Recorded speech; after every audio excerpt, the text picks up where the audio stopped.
Sorry for the delay. Throat's feeling a bit funny. I hope I'm not getting sick. Alright, let's get started.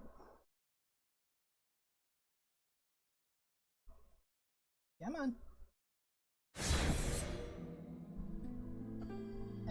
Did I turn off the thing? Yes, I did. Okay, it looks like stream has frozen. That's not good. Let me see if I can fix that. There we go. Now it's showing up like it should. Okay, so welcome back to Orlando and Dark Souls Prepare to Die. So, last time we made the Demon Archers of Orlando look really easy, and between episodes, I actually picked up a new item. I went ahead, did a little bit of farming here off screen. Say goodbye to the Baldur Shield. Its services are no longer required, because we have picked up a Silver Knight Shield. Shield of the Silver Knights of Orlando. A flowing canal is carved deep into its face. The Silver Knights stayed behind in Orlando to defend the illusory goddess, and their shields are blessed with her divine protection. This is probably the best standard shield in the game, because it's not even at +5 yet, but look at that. 100% physical reduction, really good elemental resistances across the board, and 71 stability. The only standard shield that gets better than this at max level is, I think the Baldur Shield gets slightly better stability, like very slight, like maybe 1 or 2 points, but doesn't have nearly as good resistances. I think it weighs a little less. Yeah, it weighs a little less, but the Silver Knight Shield's definitely worth it. This thing is my baby. I will be wearing it for the rest of the game, unless the situation demands otherwise. So, let's see. I think I want the wolf ring. Alright, so let's go this way then. Some doors will be open that weren't, or they're not supposed to be open because I did farm the Silver Knights. But, yeah, these are the new enemies. Oh, that timing was awful. I'm noticing a little bit of slowdown. There we go. Yeah, it's running a little slower than normal. Granted, it may also be muscle memory from playing Dark Souls 3 with Hinty yesterday. I don't know. But, anyway, here in Orlando, at least in the main cathedral area, the primary enemies we'll be fighting are the Silver Knights. They come in 3 varieties. They have the sword variety, the spear variety, and then there's the variety we encountered last time, which used the Dragon Slayer Great Bows. The Dragon Slayer Great Bow ones will swap to a sword when you get close enough to them. But there's only, like, 4 of them, I think?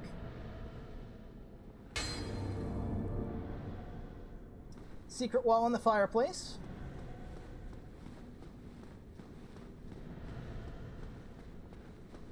And down here, we have a little hidden basement area. This area is interesting because there's a lot of loot down here. It's unique loot. Hobble's equipment. Hobble's equipment. Hobble's great shield. And the Dragon Tooth, Hobble's hammer. This is I'm guessing where Hobble stashed his stuff. Now, you probably can see the chain from here. That chest is a mimic.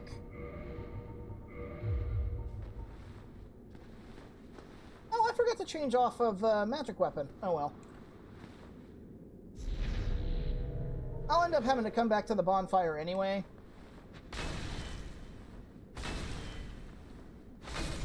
Her smash! And this one drops an occult club.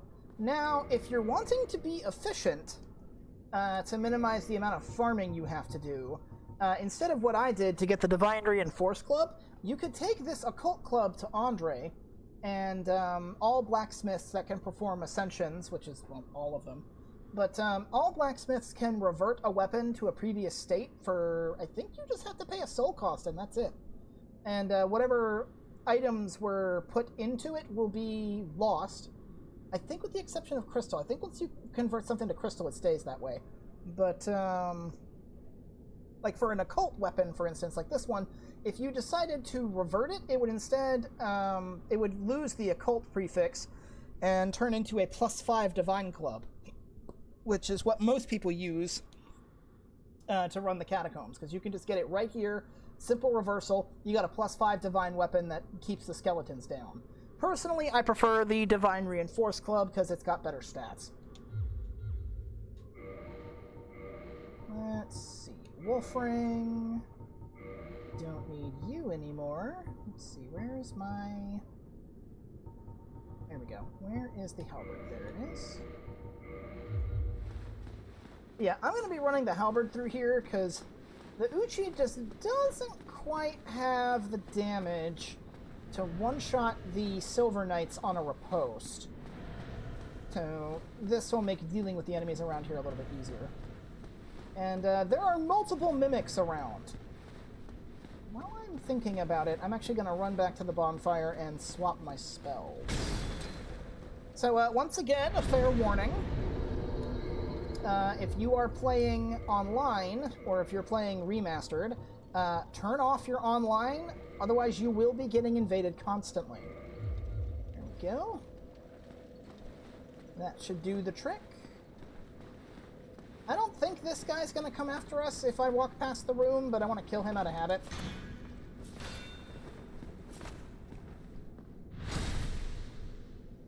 Almost enough.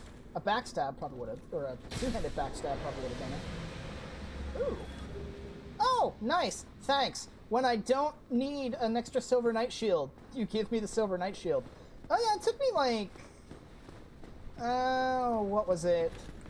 It took me in the ballpark of like 30-something kills. Or like not quite 30 kills. It was like 28, 29, something like that. To actually get the shield to drop, so... But I got it. I've upgraded it to, I believe, +3. Yeah.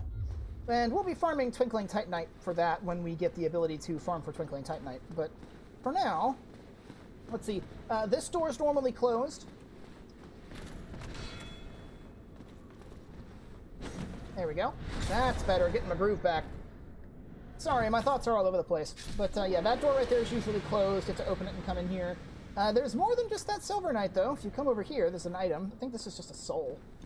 Yeah, soul of a hero. And note that there's a Titanite demon down there. We'll be dealing with him later. I don't think there's anything over here, but you can see a lot of dragon heads mounted on little trophy plaques. So the Silver Knights were definitely skilled dragon hunters. Now, before I mess with anything else, I want to kill this guy.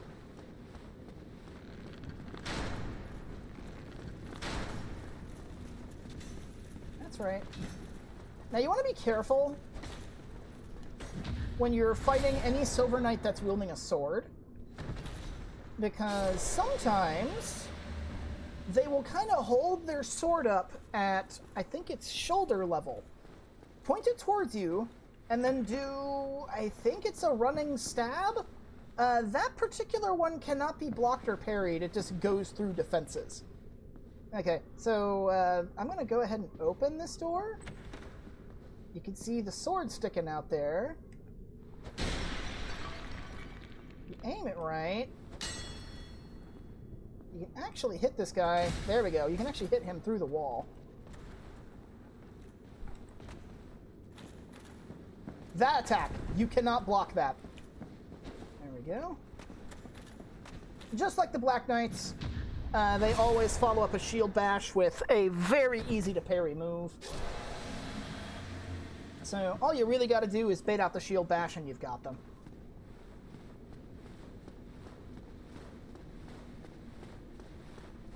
Okay, so first things first, I want to kill this guy over here. Because thankfully, sticking close to this banister, that archer over there doesn't really seem to bother noticing you. And that other guy that I just killed is set up in such a way that if you go for the archer first, you'll get flanked.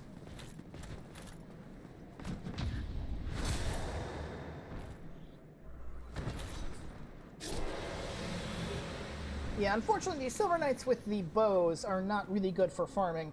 They are more likely to drop Dragon Slayer arrows than anything else. But down here... Hey! You made it through Sun's Fortress. Nice. Whatever can be done. What do you mean? Ah, you again. Let me guess. Were you repelled by the Silver Knights? Ah, don't be ashamed. 'Tis the fate of vanguards like you and I. I'll think of something. We can overcome this together. I wouldn't say I've been repelled by them. If anything, I've been repelling them pretty handily at that. This is quite a fix. We'll need another 3, no, maybe 5 bodies. Quite a fix indeed. What, are you planning on using, like, a human rope to, like, cross over there to that balcony? Whatever. But what he's referring to is this room right here. Now, you gotta be careful. There's that guy right there at the corner, who, if you don't know he's there, will ambush you the second you walk out.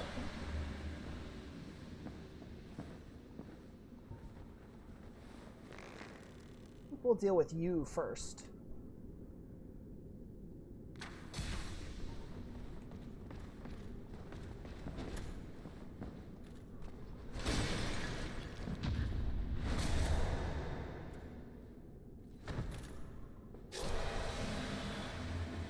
And then without your partner, you're cake.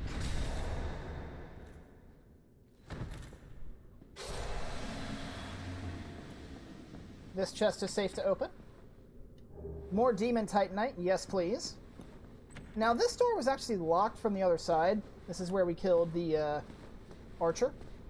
So now we have some business to take care of, and quickly. Let's see, Covetous Gold Serpent Ring. I need the large club. Where is my Grass Crest Shield? There it is. Now, there are actually 2 mimics up here. This chest is a mimic, and then that chest over there is also a mimic. And Great Magic Weapon does not last forever, so... You can see it turns it a nice dark blue.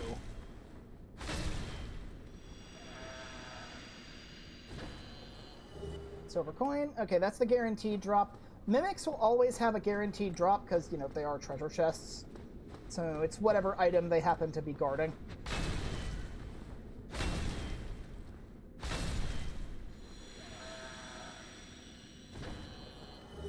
Old coin. Okay, but mimics do have a rare drop, which is what I'm trying to get from them. I normally don't get it until near the end of the game. But hey, with a Covetous Gold Serpent Ring, I might get lucky. You never know.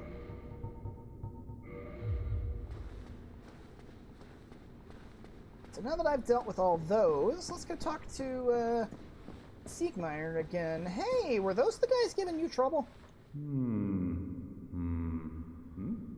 Oh ho! What's on your mind, friend? Wait, you defeated those monsters? Fantastic! I'm saved! This Knight of Katarina hereby commends you. Take this as a token of my gratitude. Oh, gee, thanks.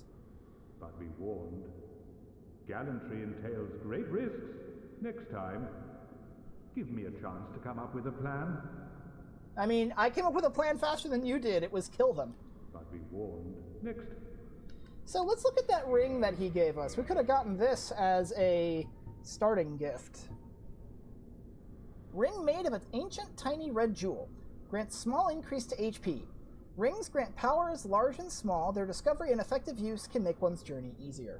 So, I don't think we can actually... Let me look at it from this side. It should tell us. So, yeah, you see we go from 908 to 953.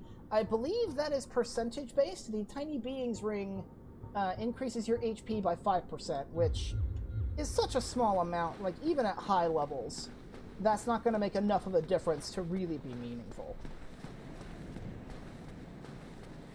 So, you might as well just sell it. It's just selling fodder. So, to make forward progress, we need to go down this way. because this is how we get to this center spiraling staircase here. And first thing we want to do is want to go this way to open a shortcut. As you might recognize now, we are inside the trophy room. This Spear Silver Knight will come up here.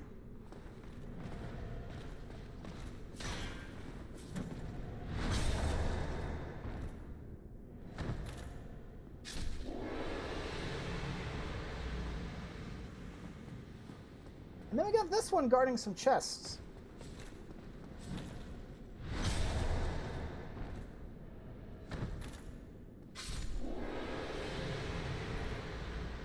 These chests are safe to open. And let's see. Silver Knight Helm, Silver Knight Armor, Silver Knight Gauntlets, and Silver Knight Leggings. The full Silver Knight set is actually pretty useful for the boss of this area if it's giving you trouble. Which, if this is your first time playing, very well might. Of the actual good fights in the game, I say that with quotes, because there is one boss fight that can be harder. This boss fight of this area, of the base game bosses, is considered the hardest. That's like an actual fair fight. Like I said, one of the bosses we can encounter later can be harder because it's effectively random. But for now, we have the toughest Titanite demon we have yet encountered so far. Keep in mind, we're using a very powerful shield. That jump attack, if we are not at full stamina, will break our guard. No questions asked. This guy has a lot of HP, he hits hard, and he's in a really tiny room. Like, probably one of the smarter things to do when you first come in here is, instead of attacking him, destroy the pews that are around here, because that will stop them from getting in the way. Waiting for this guy to do the grab, if he will. You know what? Smash that. There we go.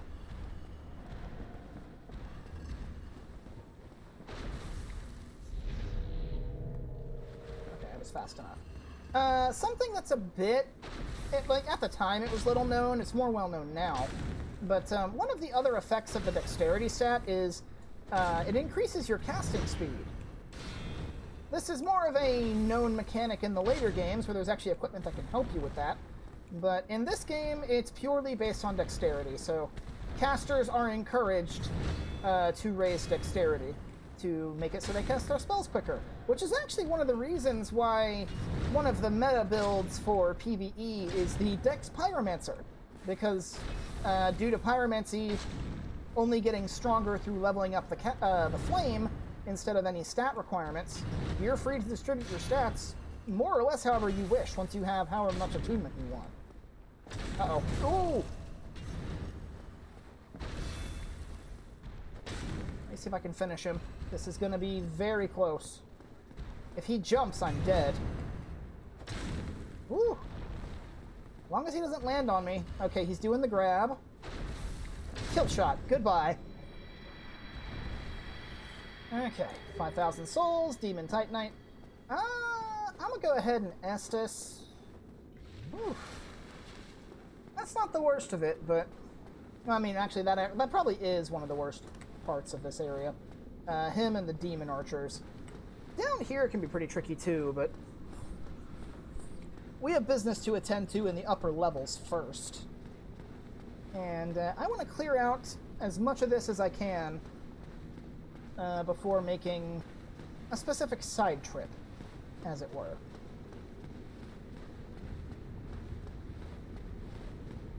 Okay. You may notice there's a Silver Knight there. This is another Silver Knight Archer. He is specifically overlooking the central hall, but...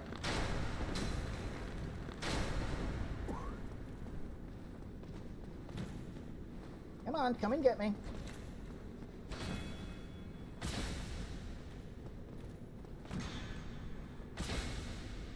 There we go, gotcha.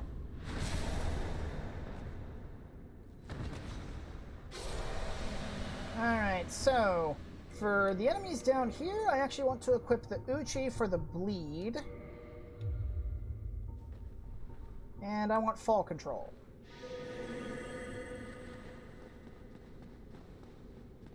You feel the black eye orb quivering. Yeah, good for the black eye orb. I don't care.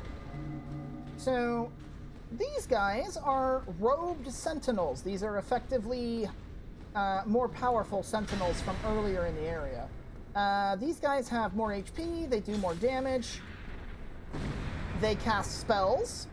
They have 2 spells that they can cast. That one there was Wrath of the Gods. It looks like Force, but it actually does damage on top of pushing things away. And these guys are really annoying because they can cast spells. Not Wrath of the Gods. Wrath of the Gods is annoying if it catches you, and it can do a lot of damage. But what's really annoying about these guys is once their health gets low, they have a really annoying habit of jumping away from you, usually into a corner where you can't get to their back, and they will cast Great Heal to fully heal themselves. And as you notice, these guys have a lot of HP. So the bleed procs from the Uchigatana will help with that. Uh-oh. Whew. Yeah, that'll hit through the Silver Knight shield very hard.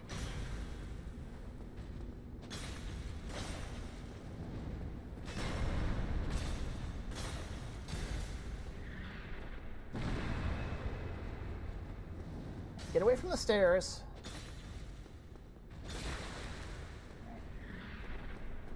Yeah, okay, I was caught on the pillar there. There was nothing I could do.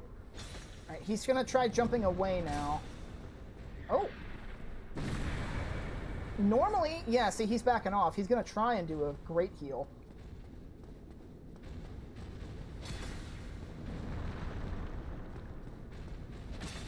Oh, come on, one more hit and you're dead. No! Got him! Ooh, he tried. He really tried. Woo! So, if you can handle how annoying they are, these guys are not half bad to farm souls off of, because you notice they give 3,000 a pop. They also drop Titanite chunks if you're interested in farming them for that, but I have a better place to farm Titanite chunks, and even then, I don't need Titanite chunks right now. Okay, so our business with the Uchi, excuse me, for this part of the area is not done yet, because while we did open up that shortcut, we do need to get rid of the guards. Really? You're just going to let me shoot you in the head and not react? Come on.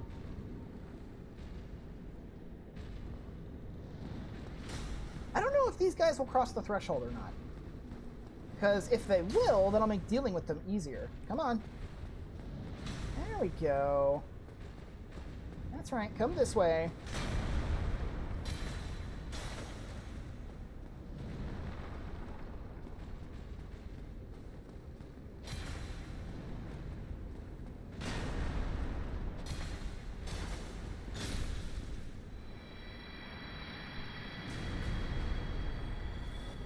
Ooh, nice, a giant's halberd. But yeah, it's important that once you open the door, you kill these guys. Because otherwise, they will make your life a lot more needlessly difficult.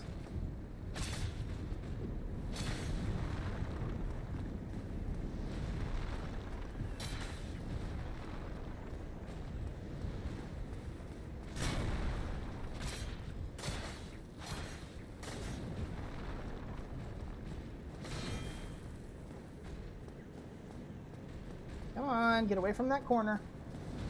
That works.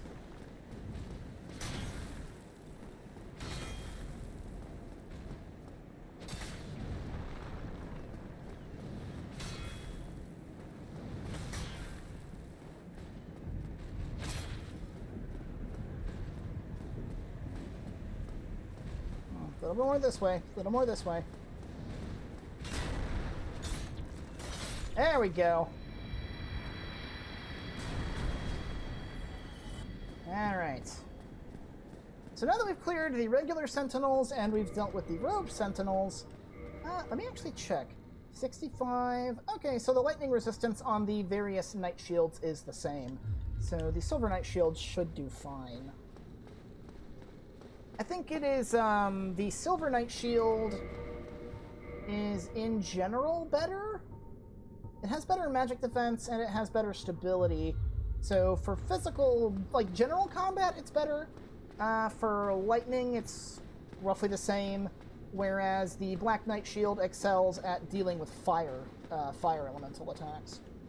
Okay, so let's get our Gargoyle's Halberd back up. Or back on, rather. And now that we've killed the sentinels outside and killed the rogue sentinels on the inside, we can hop out here. Be very careful. It's really easy to fall to your death here. Okay. Alright, I'm gonna cast Fall Control just in case this misses. Though, given my HP... Okay. Because given my HP, if I miss, I might just straight up die anyway. So, let me see if I can...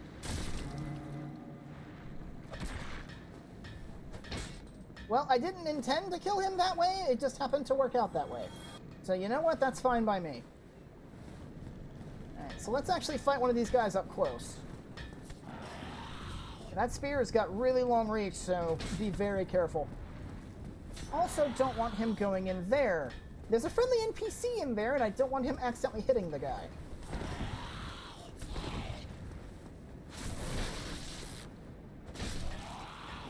It only takes one hit, but once you get one hit, you can kill him pretty easy via stun locking. It's just getting that first hit off without getting zapped. If I hit him in the back, should be able to knock him off. Yep, there we go. Now for this guy, I think I can lure him out. Yeah. Lure him out, hit him in the butt. Whoop. Well, I was gonna knock you off, but...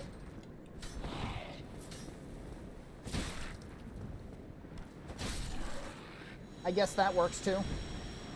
Ooh! Ooh! He dropped his spear! Very nice. I don't usually farm that off these guys anymore, because buying it from Shiva is just way more convenient, but there you go. So, I actually also want to go ahead and open this gate. Another shortcut back. And then we have this guy. This guy's very important.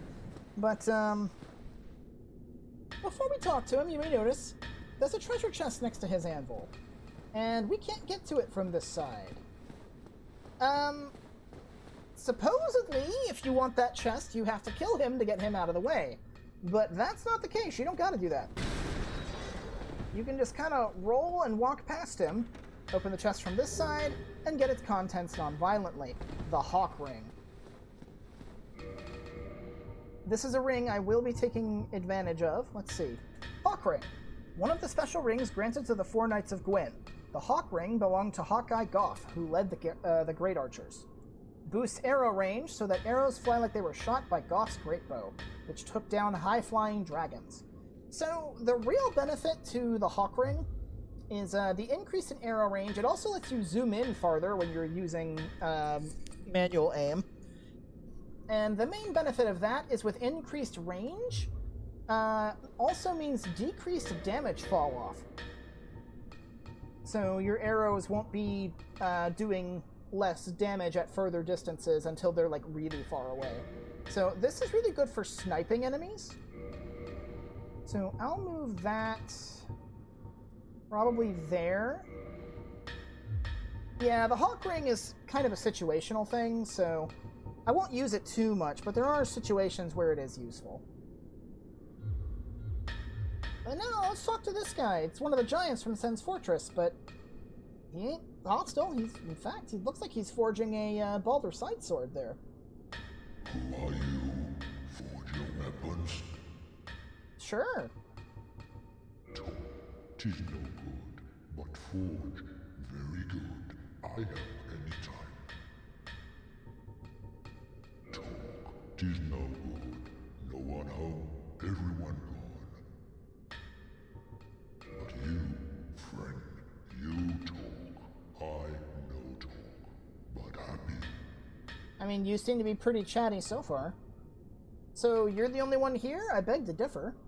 There seems to be a lot of people around here. The Sentinels, the Silver Knights. But you are but Okay. He doesn't say anything else, but this guy is a very special blacksmith indeed. Because if we go to modify equipment, we have the lightning path, which is a nice little detail. You can see his hammer looks different from any other hammer we've seen in a blacksmith's hands.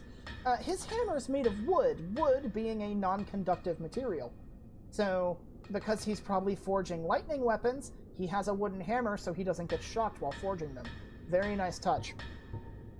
But I don't want lightning weapons. Lightning weapons are mainly for PvP because they're armor piercing, effectively.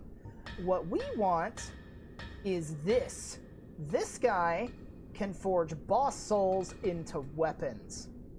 So if we actually look at the various items we have, you can see items we can make with these. The first and foremost, and the reason I have the Falchion plus 10, is to infuse it with the Soul of Quelaag to get Quelaag's Fury Sword. If you want the Chaos Blade from the Soul of Quelaag, you can do that as well. That's probably the only boss weapon I'm going to be getting. comment soon. Thank you. He will also, like any blacksmith, also forge any weapons you give him, so... Hello, forge I can. Strong I am. Let's reinforce weapons now that we're here. So, I want to focus on leveling up Quelaag's Fury Sword, and also the Demon Spear. I want to level up both of these, because these are going to be very important weapons. So first, let's start with Quelaag's Fury Sword. Oh, you can't actually read the description from here. Let's see. I believe I have enough Demon Titanite to get both of these to +4.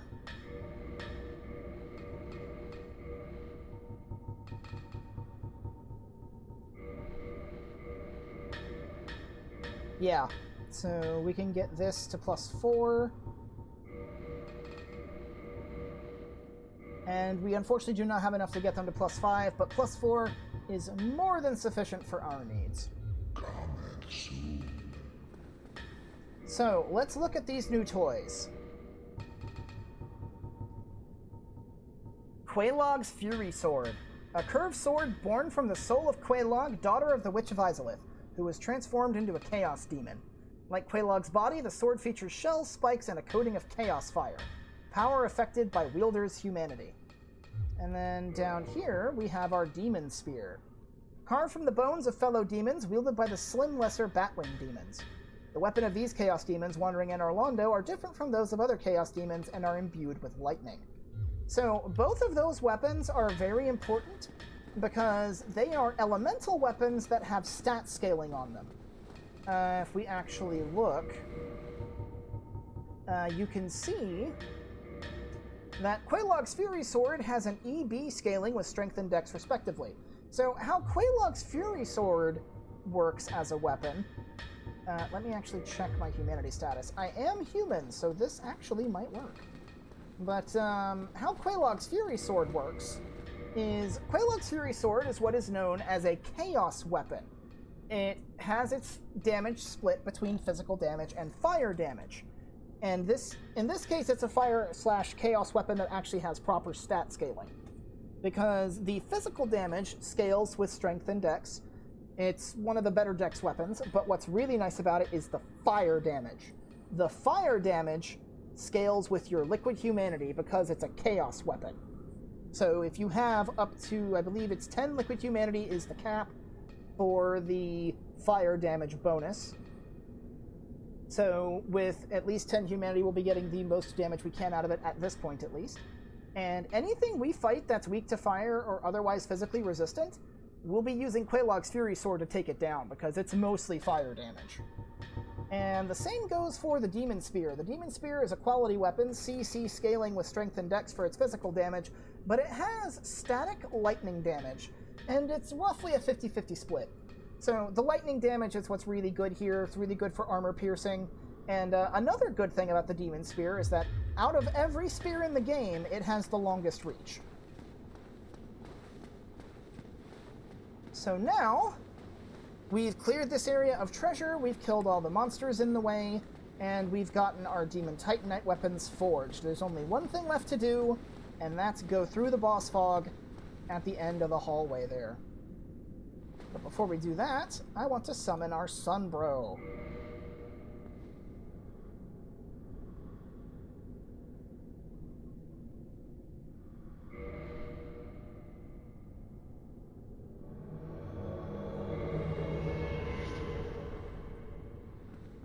Give me just a moment. Did I do a dumb? I did not. Good. I was just making sure my microphone was on. Okay, so. Now, something to note here. Make sure you walk down the stairs. Don't go too fast. Solaire, no! Dumbass.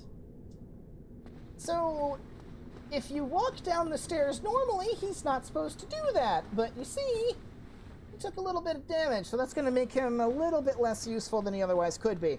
But Solaire is very helpful for this fight. You will soon see why.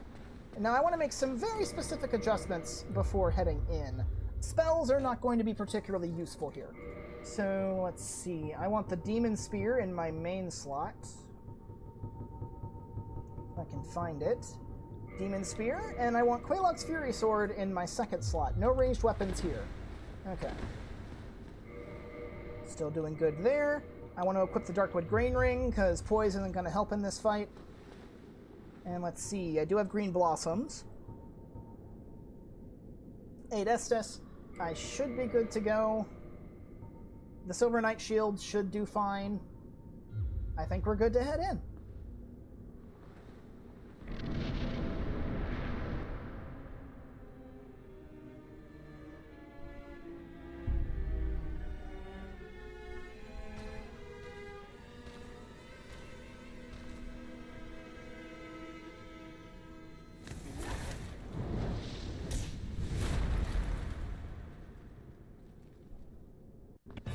Dragon Slayer Ornstein and Executioner Smough. There are many nicknames for these guys, but everybody knows this fight. It is probably the climactic fight of the game, and everyone remembers it. It's also probably the hardest fight in the base game content, because unlike the Bell Gargoyles, you are fighting a dual boss against two bosses at full health. Now, what makes this fight difficult is that it is a 2v1 where the two bosses actually cover each other's weaknesses very well. And... whoop, ow. Yeah, I tried to dodge that and I just barely missed. But, basically, Solaire is just here to distract Ornstein, because I want to kill Smough. You actually can do this fight in two different ways, depending on who you kill first. Your reward will change, of course, depending on who you kill. And for the better reward, you want to kill Smough. Okay. Get a Green Blossom. I don't think I was fast enough. 1356 Angel, how you doing? Good to see you.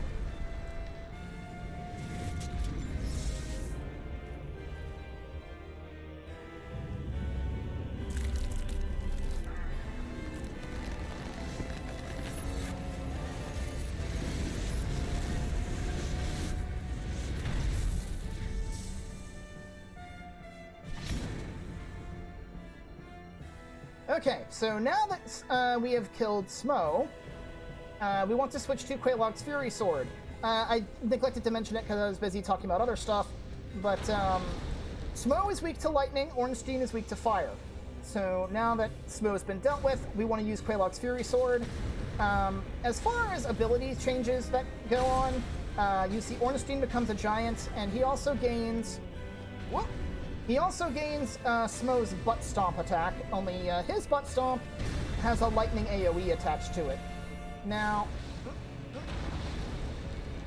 when you're fighting Super Ornstein here, you want to kind of stick close to him, chop at his legs, and pay attention to his spear. Because he uses his spear for grab attacks.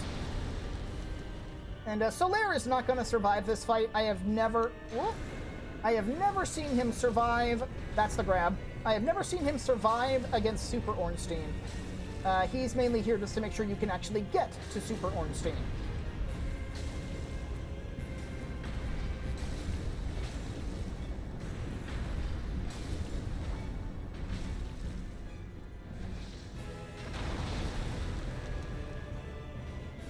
Okay, he's just gonna spam jumps, and I think that's Solaire gone. Nope, he's still kicking. Just barely.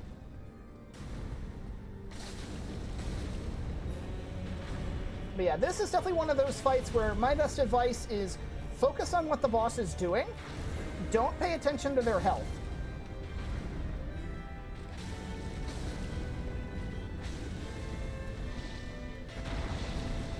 Yep, that's Solaire gone.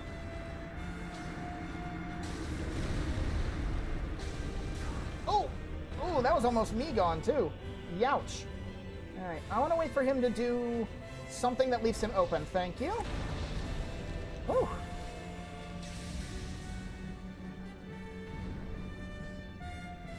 Thankfully, the Darkwood Grain Ring really helps with boosted evasion against these guys.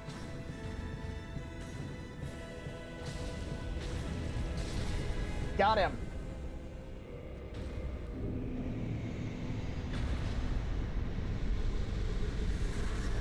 So for beating Smough first, you get the soul of Ornstein, and Ornstein drops the Leo ring.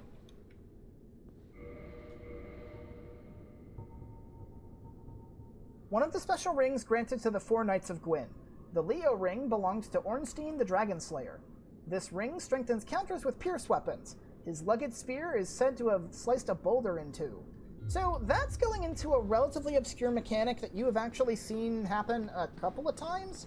You may have noticed that whenever I hit an enemy that was in the middle of some kind of animation, whether it was an attack, or jumping away from me, or flinching after I blocked them, or whatever, hitting them while they were being like that was, they were undergoing what was known as active frames or stagger frames, and attacking them while they're like that will increase the damage they take.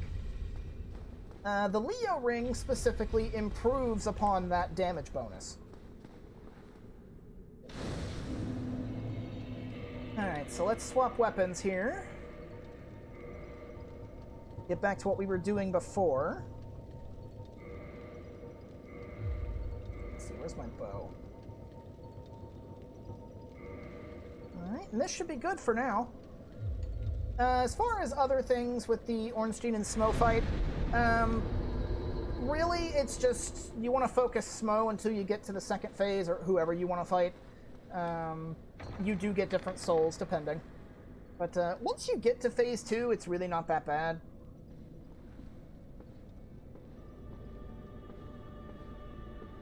Thou hast journeyed far, and overcome much, chosen undead. Come hither, child. O chosen undead, I am Guinevere, daughter of Lord Gwyn, and Queen of Sunlight. Since the day Father his wounded obscureth, I have awaited thee. I bequeath the Lord Vessel to thee. By the power of the Lord Vessel, you may now warp between bonfires. And beseech thee, succeed Lord Gwyn, and inheriteth the fire of our world. Thou shalt endeth this eternal twilight, and avert further undead sacrifices. So let's look at what we just got. Soul Vessel granted to the Chosen Undead. Lord Vessel bestowed upon the Chosen Undead who is destined to succeed Lord Gwyn. The Chosen Undead is granted the art of warping between bonfires.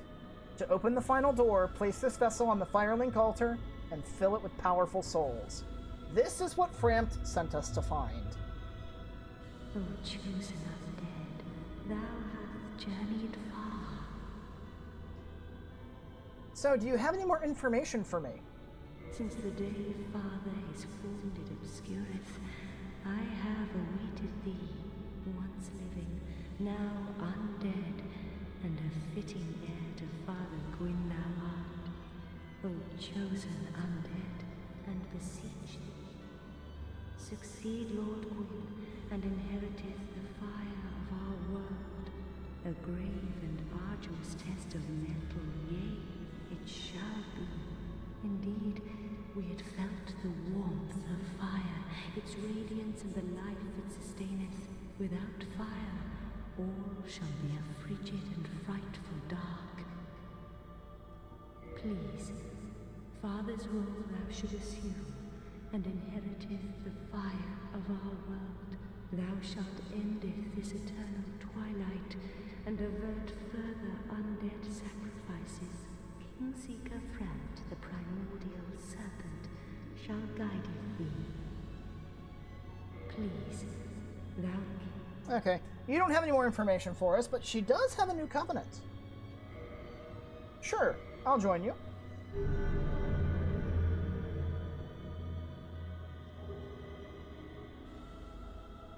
So we have now joined... After I, Guinevere, shall serveth as thine guardian. If thou so needest, I shall divert all to thine safety. May thou be one with the sunlight forevermore. Please, thou... Okay, no new info for being in her covenant. Now thou shalt go forth, chosen undead. May thou be one with the sunlight forevermore. So, if we look at our status, we are now part of the Princess's Guard.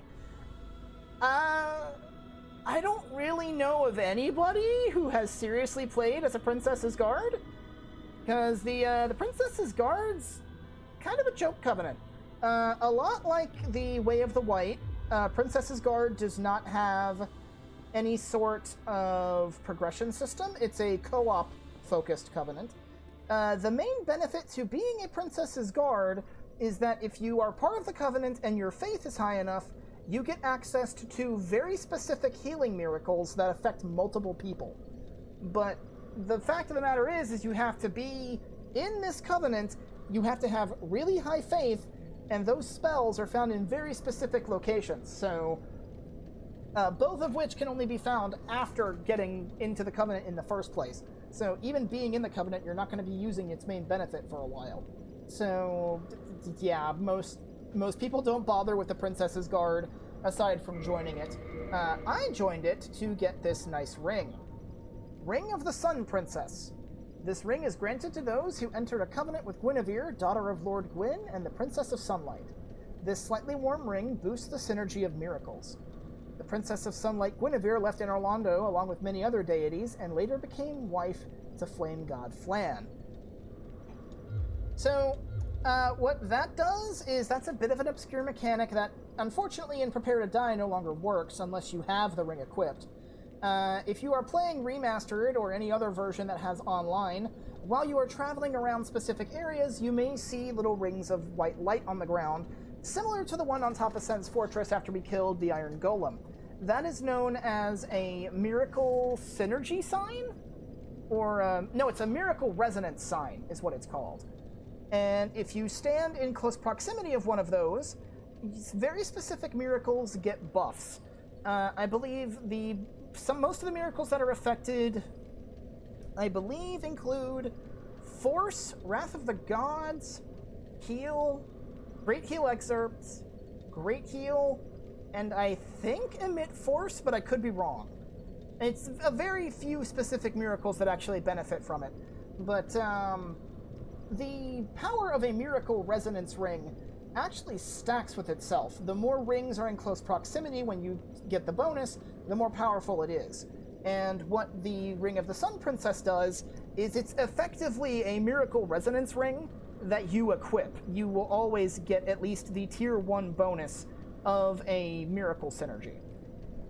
Since I'm playing this version, if I was using any of those miracles, that would be the only way to get Miracle Synergy.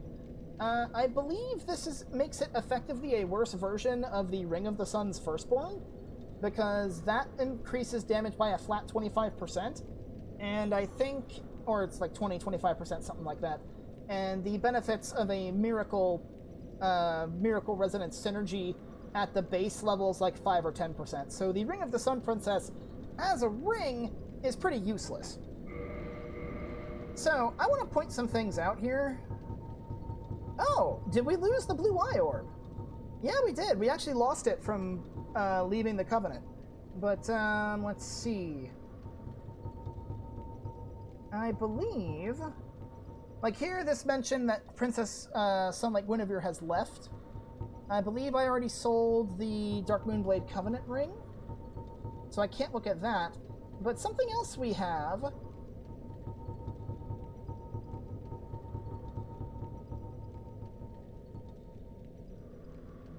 The Silver Knight stayed behind in Anor Londo to defend the illusory goddess.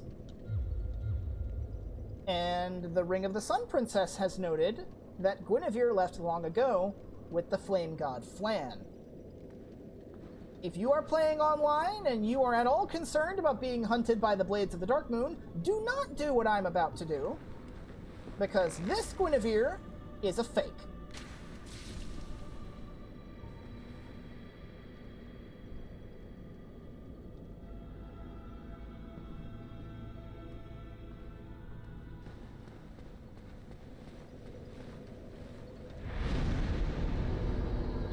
I thought leaving the chamber would trigger the cutscene, but I guess you have to approach her little chair.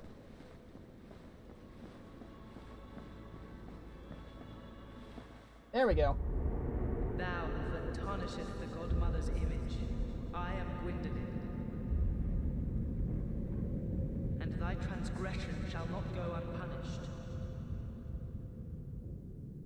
Thou shalt perish in the twilight of Anor Londo.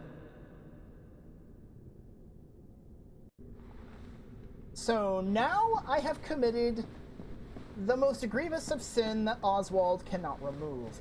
But since I'm not playing online, I can't get invaded by Dark Moon Blades, so it's not a problem. So what this has done is this has turned Anor Londo dark.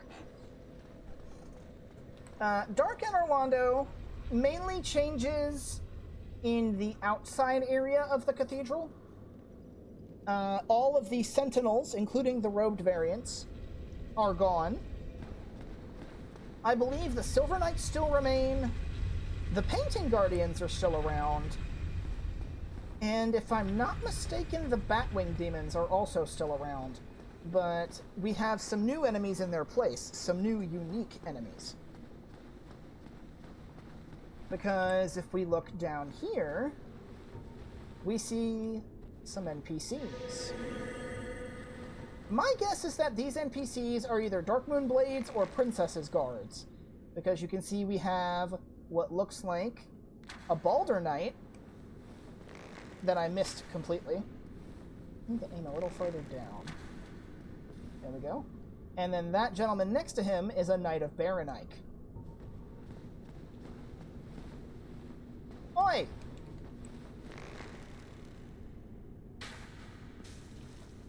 I ain't done with you. Get back here.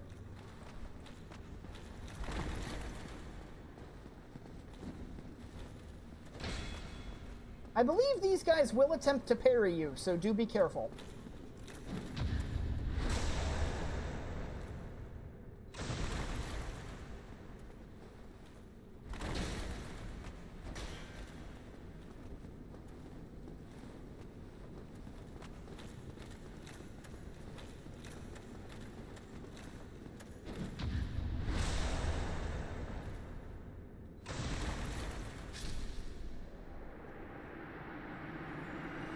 $5,000 souls for that one. I don't remember if the Silver Knight Archer is still up there. He may not be. But now we have this Knight of Baranike to deal with.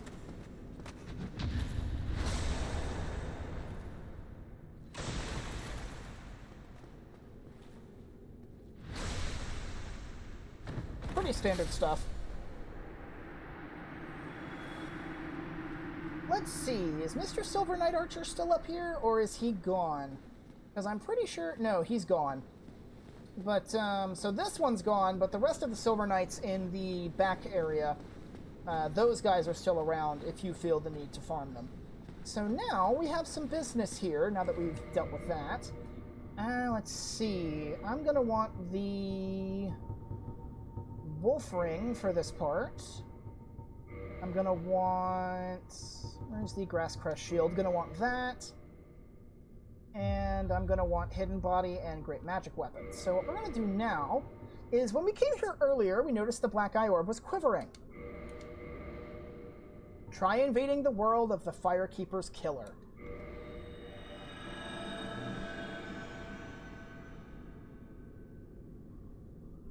Get out of here, bot.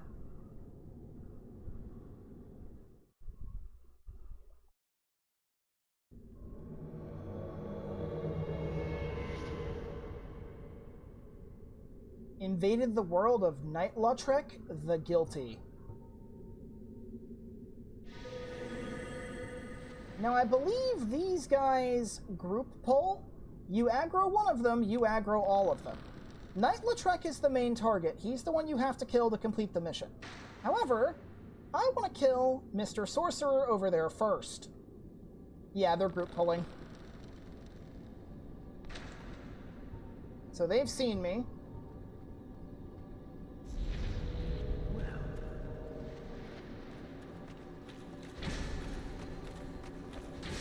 There we go. I want to make sure he dies first, because naturally sorcerers are a bit of a problem. Now you want to watch out for Lautrec, because he dual-wields Shodels. You can't block a Shodel. Or you can. You can't block the, I believe it's the one-handed large attack. Okay. Good. Dead. Now you want to be careful with Lautrec, because you noticed he was kind of flashing for a second there before I killed him. Souvenir of Reprisal, that's what we get for killing him. And that's the Covenant item for Blades of the Dark Moon. The guilty pay the price.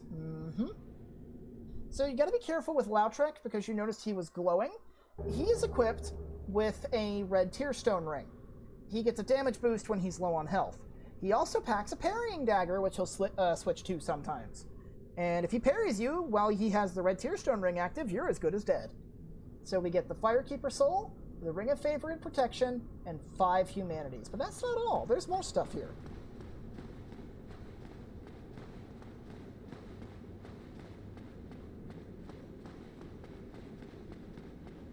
We need to head back up this way now.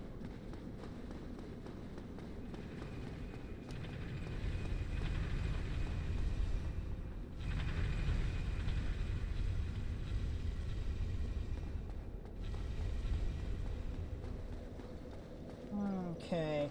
I don't think it's spawned yet. It might have, because we did have to load back in. I see the glow, so yes, it has loaded in. Once you have gone into Lautrec's world and killed him, this corpse will appear here. The Helm of Favor and the rest of Lautrec's armor. So, we don't know why Lautrec killed Anastasia, but he came here for some reason, the City of the Gods. And if we actually read the description of the items that he dropped, namely the Ring of Favor and Protection, a ring symbolizing the favor and protection of the goddess Fina, known in legend to possess faithful beauty.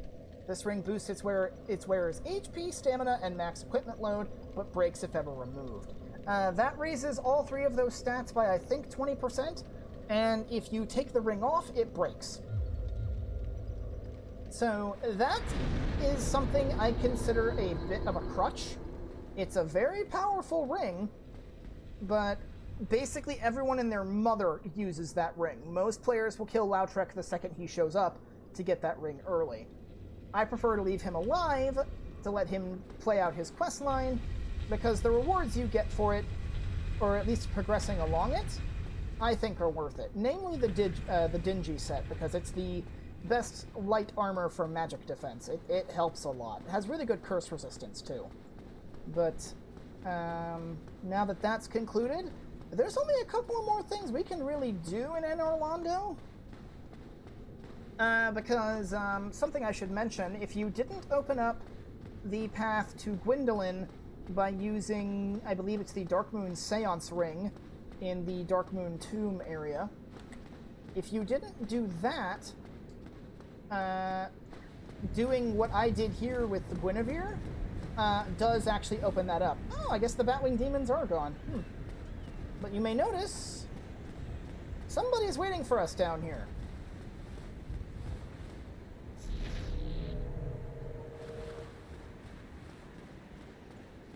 The Firekeeper.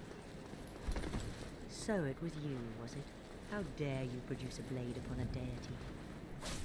How did you... Okay, she's got that parrying dagger out. Ooh. She's also got an S-stock, so do be careful. Now, Oh, oh, oh. She broke lock on. There we go. How?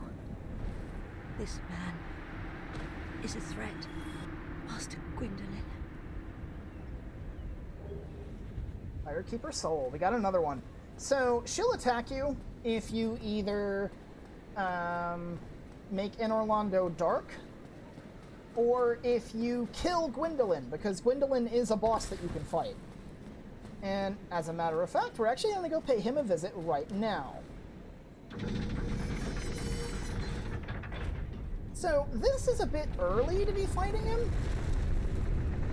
but he stands a pretty decent chance of killing me, but it's still doable. You just got to be careful with it, that's all.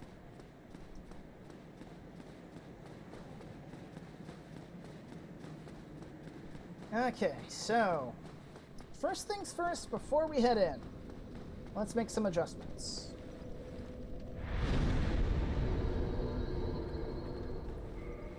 Okay, so the bow is going to be useless because we're not going to be shooting him. We want to switch to the Dingy set for magic defense. I want the Darkwood Grain Ring for improved evasion. And that should be everything else. We have Great Magic Weapon equipped.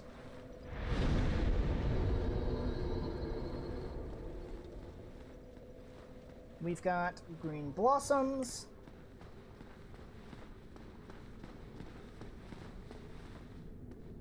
And you'll notice we can't kneel here anymore.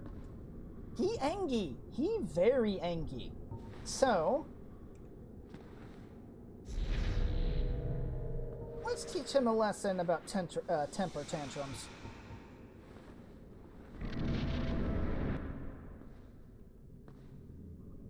Heretic. First thou offendeth the Godmother, and now thou see fit to trample upon the tomb of the great Lord. I am the dark Sun Gwyndolin. Let the atonement for thy felonies commenceth.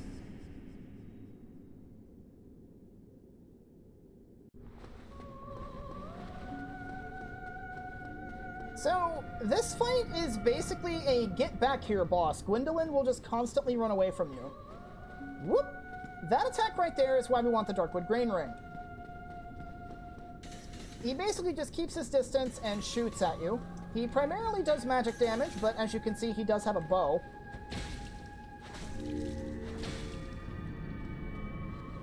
His arrows do half magic and half physical. Alright, this attack... Whoop! For the smaller projectiles, whoop! You want to hide behind a pillar. Keep your shield up for when he pulls his bow out. Can I get him? Nope. Okay, one more go should do it. He's going for the big one. Whoop! The really dangerous attack is the bunch of smaller magic projectiles. That's kind of a case of you get hit once.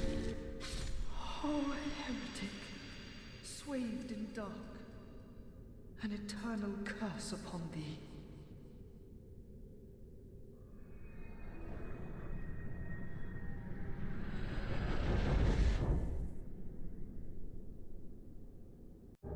Soul of Gwyndolin.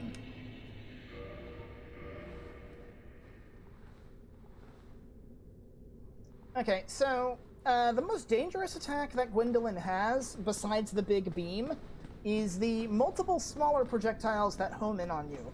Because those are kind of a situation where if you get hit once, he's going to hit you with everything else that follows after it.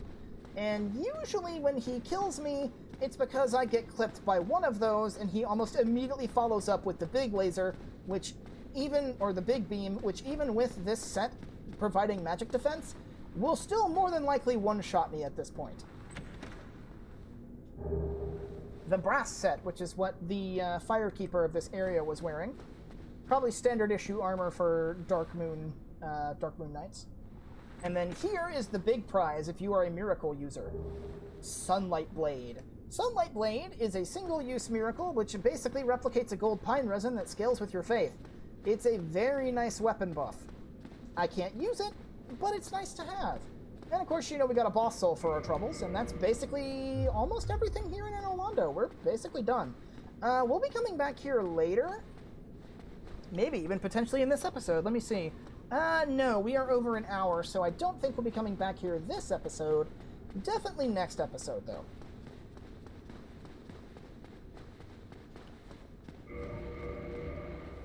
Alright, let's get back to more suitable equipment. I want to equip my Divine Reinforced Club, my bow, Silver Knight Shield. That's Wanderer set. And I will go with the Wolf Ring. Now let me see. You see we actually have a new option here. We can warp. Let's see. I want to warp to Firelink Shrine.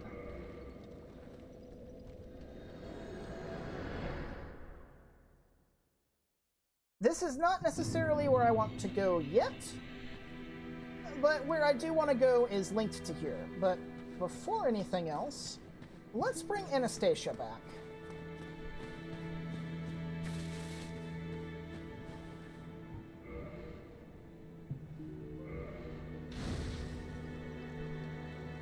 Hey, you doing okay?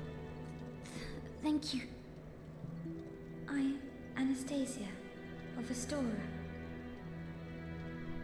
Now I can continue my duty as a keeper. But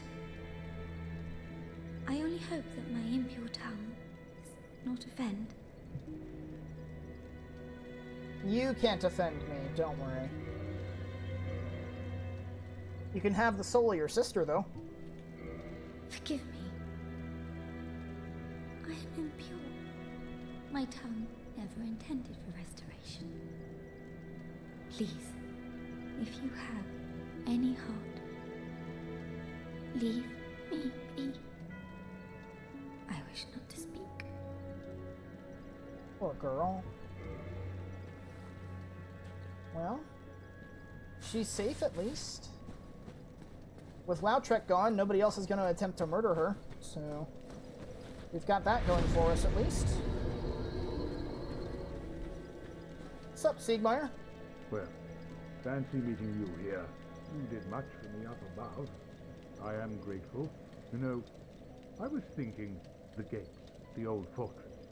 Was that your doing? Yes, it was. Yes, I knew it. It seemed like an unlikely coincidence. Well, am I fortunate? This Knight of Katarina thanks you sincerely. Please, take this as a token of my gratitude. Emit force, thank you. There you are. I'll be heading down below shortly. There's nothing worthwhile up above. No worries. Venturing is my life. I'm prepared for the worst.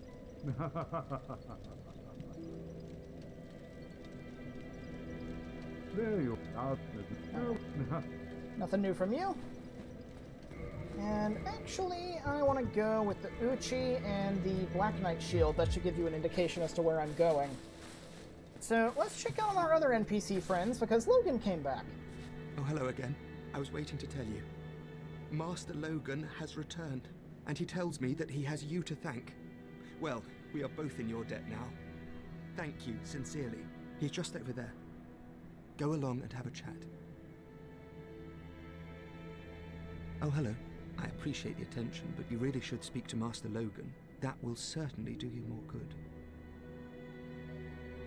Have you spoken to Master Logan? He is an accomplished scholar. The arts of sorcery would never have come this far without his contributions, and he has the nerve to go risking life and limb. What a stubborn old fellow. I'm glad you're happy. Have you spoken to Master... He... Goodbye then. Do stay safe. What's up, Logan? There you are. I was expecting you. As promised, I will share my sorceries. Okay, you don't have a talk option, but we can at least look at what he's got. Now, Logan's spells here, he sells pretty basic stuff. I think the main difference between him and Griggs is he's got Soul Spear and Homing Soul Mass, which are pretty powerful spells, but Nothing of any particular interest to me. We will eventually run into him later, because he won't be sticking around. And the spells he sells later are much better. Heading out, are you? I too will leave soon. Undead or no, I shan't stay here forever.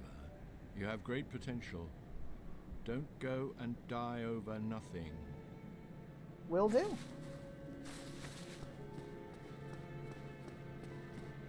What about you, Laurentius? Anything new to report? I noticed Mr. Crestfallen's not here. Oh, hello there. I'm pleased to see you safe, as always. If you provide the materials, I can teach you pyromancy. A pyromancer's flame. A flame. Well, please. Nope, doesn't look like it. Thank you. Goodbye then. Be safe, friend. Don't you dare go all day.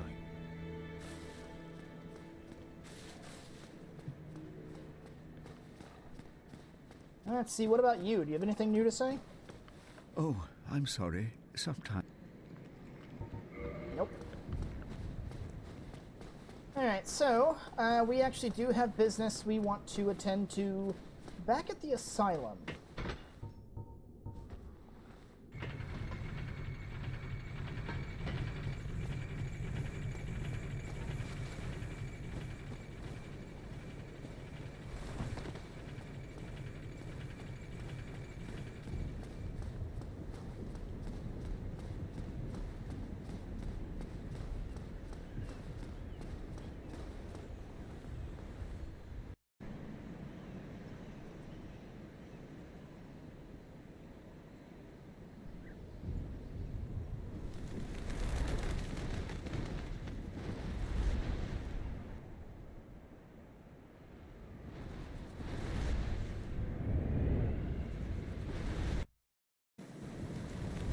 There we go. Let me actually check and make sure I have the item I need. I know I have one of them. Let's see. Do I have... I do not. I'm going to need to go grab... I'm going to need to go hit up a bonfire in order to get one of the items I need. Because I'm here specifically to do some trading, and I want to make some very specific trades that will help out in the next area. Yeah, my bow's powerful enough now that I can just snipe these guys to death. That's cool.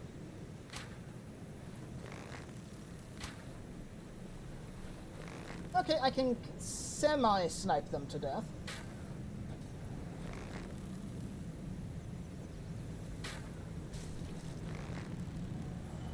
And then you alone is no problem.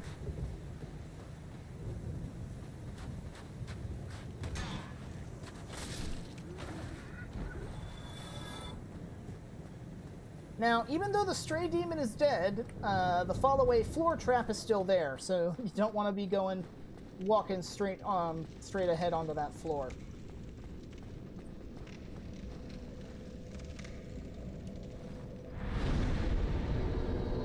Let's see. I want to grab... Where is it? The skull lantern. I'm going to need this.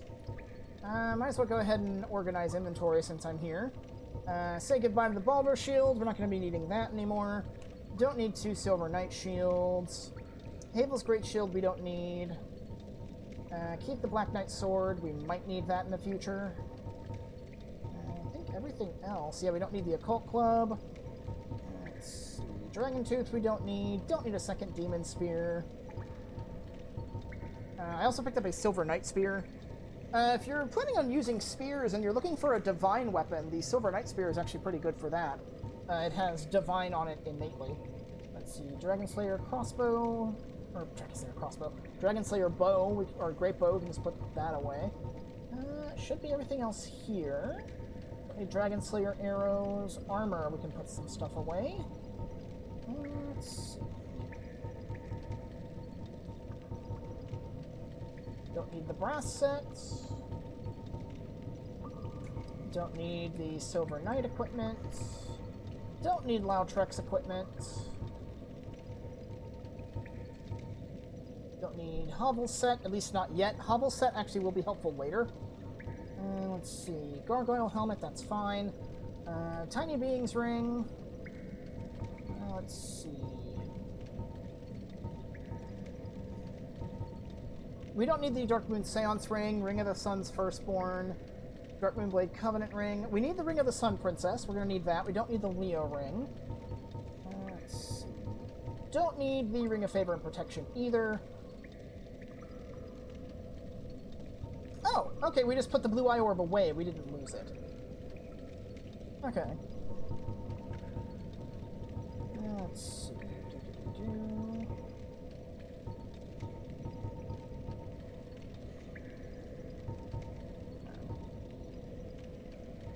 I'll put the coins away for now because I don't need those.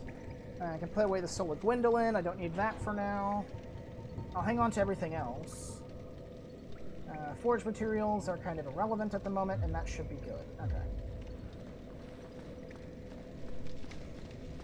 Give me just a second, folks.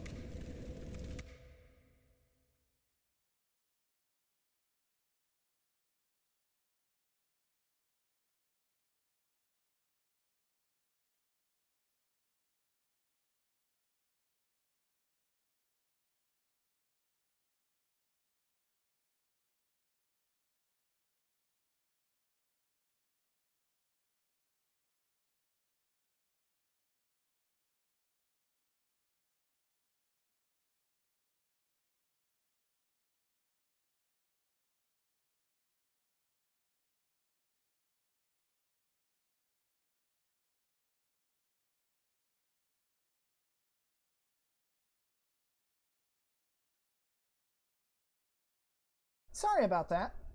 Had to go help with some IRL stuff real quick. Alrighty. So now that we have the items we need, we can go trade with Smough.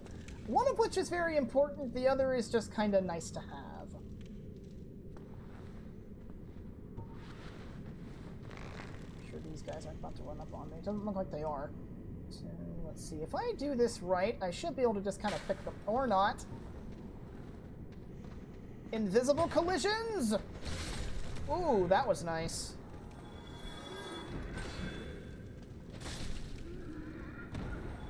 Oh, hi! He must have heard the arrow clanging off.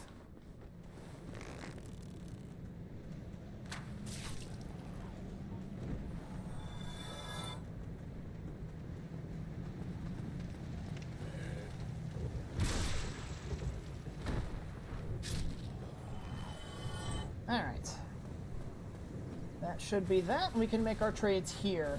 Now, these aren't the last trades we'll be doing, but the list is definitely getting smaller, so we probably won't be needing to come back here for a while. So the first thing we want to trade is, this is the important one, we want to give Smough a skull lantern.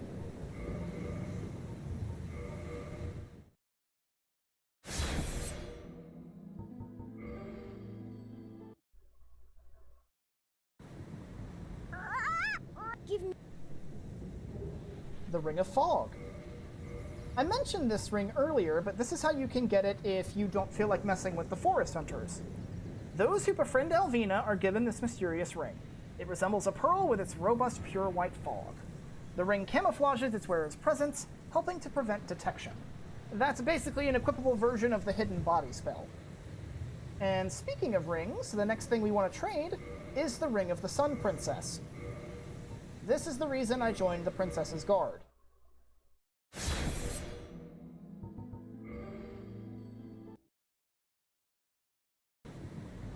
You give me. And in exchange, we get 2 divine blessings. Very nice. That's a worthwhile trade if you ask me, considering that ring is basically useless. Now, normally at this point, this is where I'd go and sell stuff off to Frampt, but I'm going to spare you guys the nasty noises he makes, at least for the most part.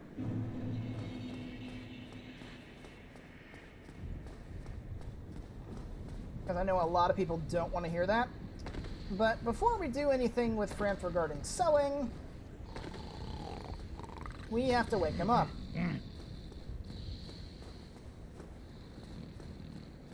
Might as well grab these rings over here while we're at it.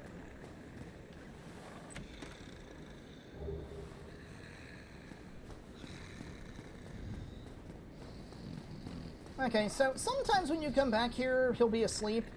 Just attack him once, it's fine. No, I'm fine. I'm fine. Well and wide awake. Do not treat me like an old withering snake. I mean, what else are you gonna do besides just, like, sleep here, I guess? Heavens! You have done it! You have retrieved the Lord Vessel. After 1,000 years, it is you. It is really you.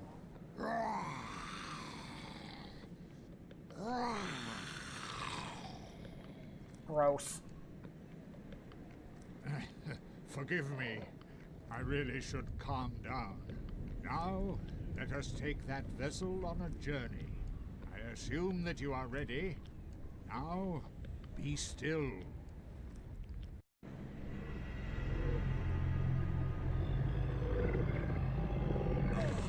Ugh.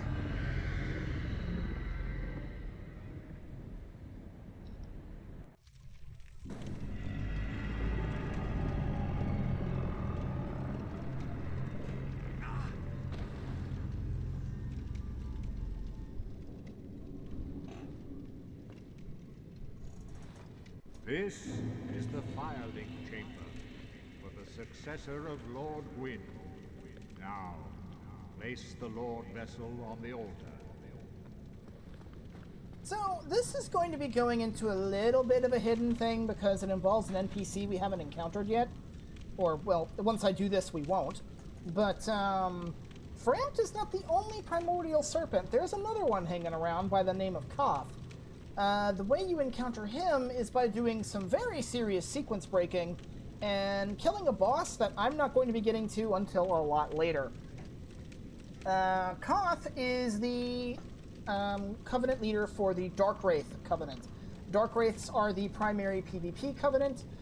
He gives you a Red Eye Orb, which allows you to invade anybody at any time, provided you follow invasion rules. And when you kill the host of a world, you get a humanity, and then you can give it to him for Covenant progress, which the main benefit to upgrading your status in the Dark Wraith Covenant is the first item you get is the Dark Hand, which allows you to do a grab attack that will steal liquid humanity from a target. And the higher level you are in the Covenant, the more humanity you can steal in one go. He also tasks you to go to Anor Londo and Sen's Fortress to get the Lord Vessel. And he can also take you here to place the Lord Vessel. When it's time to place the Lord Vessel, whoever the serpent is that took you here, if you place the Lord Vessel while they are present, the game will consider you as siding with them. Because both can be present at the same time, but once you place the Lord Vessel, you're kind of locking in who you're working with, and the other one will either leave or not show up at all. So, by placing the Lord Vessel here, we will never see Koth. However, since this is a single-player experience, the ability to sell stuff to Frampt is infinitely more useful than a Covenant that I can't do anything with because PvP doesn't work anymore. So, might as well go with Frampt.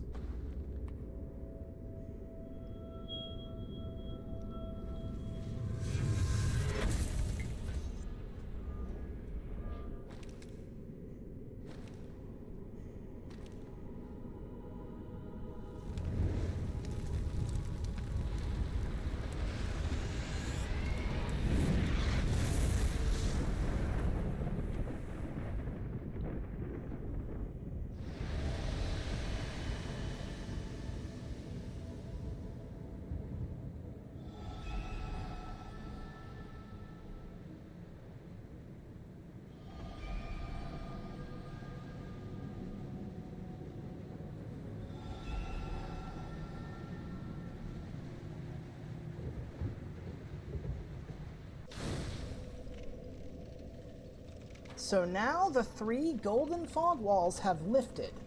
I mentioned one of those back at Anor Londo in the upper area. That was keeping us from going to the Duke's Archives, but now that's open, along with 2 other areas that we haven't been to yet. Very well. As Kingseeker, I shall now instruct you the Lord's successor in your next task. To achieve your fate, fill the vessel with powerful souls, commensurate to the great soul of Gwyn. Scarce few possess such brilliant souls. Gravelord Nito, the Witch of Izalith, the 4 kings of New Londo, who inherited the shards of Gwyn's soul, and Lord Gwyn's former confidant, Seath, the Scaleless. All of their souls are required to satiate the Lord Vessel. Are you ready? Then we shall return. Stay still for a moment.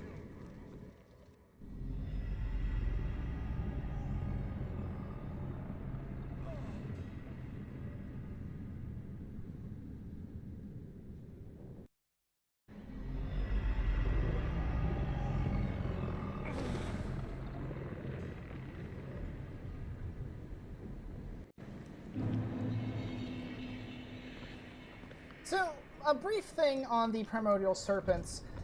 Just because you side with a serpent doesn't mean they'll stick around. Frampt might sometimes be asleep when you walk up, as you saw, and you can attack him to wake him up. If you attack him while he's awake, he will leave and never come back. Same thing goes for Koth, though I don't think Koth is ever asleep when you meet him. I am pleased to see you well. Is it something urgent? You got anything new to say? The beings who possess these souls have outlived their usefulness, or have chosen the path of the wicked. As the Primordial Serpent, I implore you to defeat them and claim their souls. Let there be no guilt. Let there be no vacillation. Farewell, chosen undead. Okay, well. So now, we have to go seek the Lord Souls, which involves killing some very key figures. So now, I don't believe I went far enough to actually get that. No, I'm gonna have to walk there, that's fine. So, we're going back to the catacombs for the final time. Once we head down and finish our business here, we will never have to come back. Because you can do the Lord Souls in any order. I'm going to be doing it in the order that I prefer to do, because there are also optional areas on the way to most of them. 3 of the 4 Lord Souls that we have to get have an optional area associated with them. The only one that doesn't is Nito's, so I'm going here first. Not to mention, coming here first allows me to get some very nice treasure.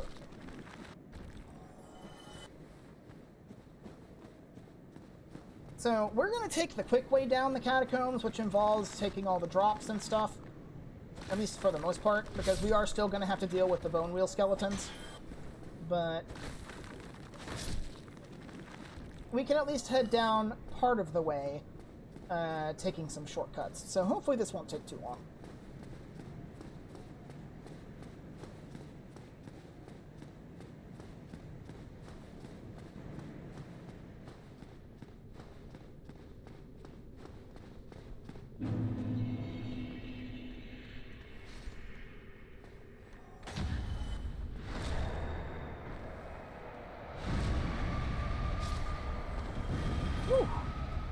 Riposte iframes doing the work.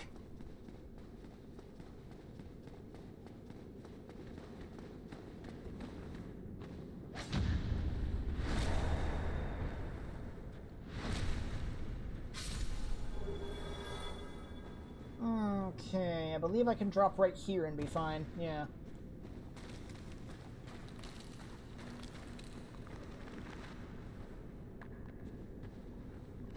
Go ahead and just kill these guys because I don't want them chasing after me.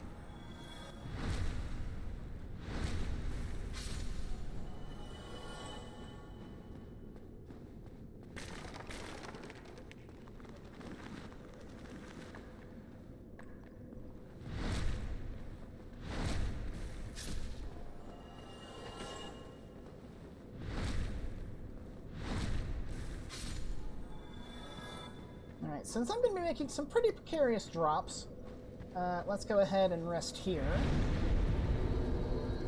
Now, you may notice when we were looking at the warp screen, we can't warp between every bonfire, just very specific ones. Usually these bonfires are hubs of some kind, or they're kind of like a node for a distant area, or they have some other kind of purpose, like there's the bonfire in the Undead Parish. The reason that one's there is to give you easy access to Andre.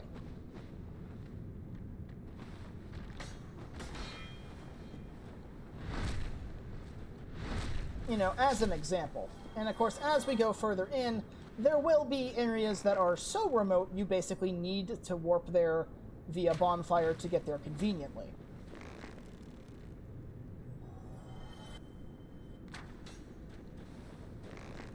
Okay, can't snipe him from here. Can't snipe these guys, though.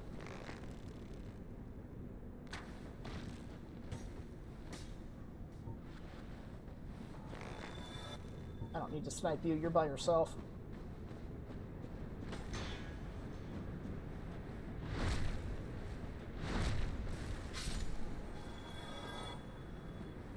I should be able to shoot that guy now, though. I see another guy, too. I'm about to say, where is he? There he is. He's right there. Somebody ain't happy. Bye! Can I hit you from here? I should be able to. Let's see. Now, are you gonna roll? No, you're gonna run. Or not. Oh, no, no, no. He's being smart. Okay. Let's take care of him. Or maybe not.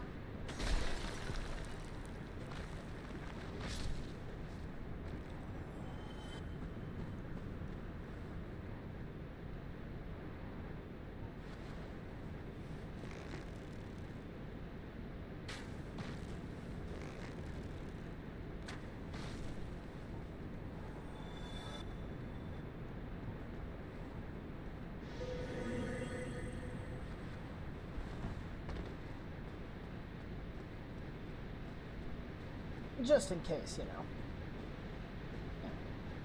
Rest here, and then we can work the way down the rest of the way.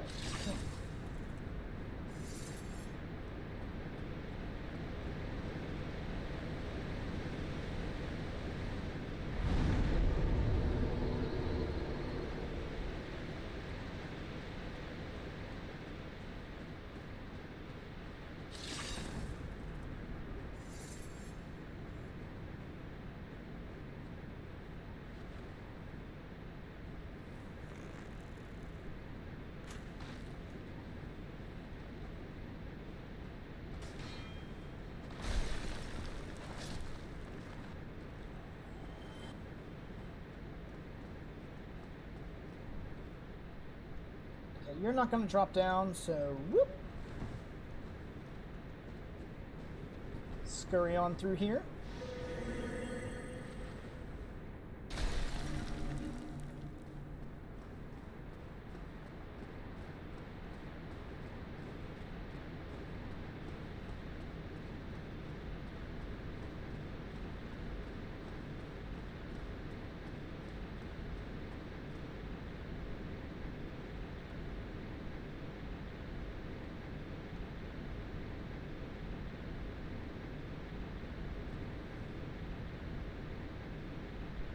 Come on, up you come.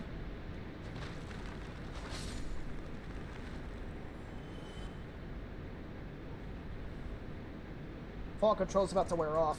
It only lasts like maybe 30, 45 seconds. Yeah, there we go.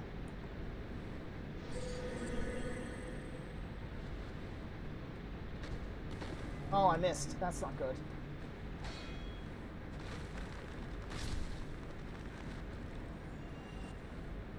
That was an item. Nope, that was climb up.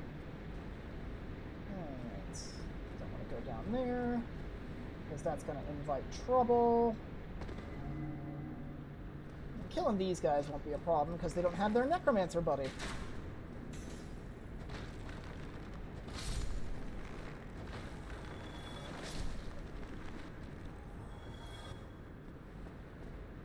Okay, so you notice how Hidden Body can't be cast even though I don't have it active? That goes into how Dark Souls handles buffs, which there are two different kinds of buffs. There's personal buffs and then there's weapon buffs. You can only have one of each applied at a time. Like, for example, if I had Magic Weapon going right now, I could cast Hidden Body, but because I had Fall Control active at the time, I couldn't use it. The same goes for consumable items. Like, I can't cast Magic Weapon on a weapon that has a gold pine resin on it or something. And I can't use Fall Control or Hidden Body if I had just recently used a Green Blossom. That kind of thing. So, you do kind of have to be aware.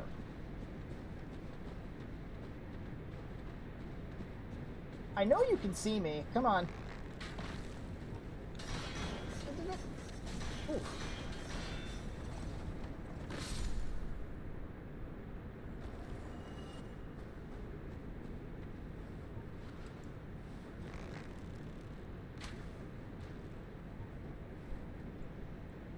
So yeah, you can definitely see me now. Come on.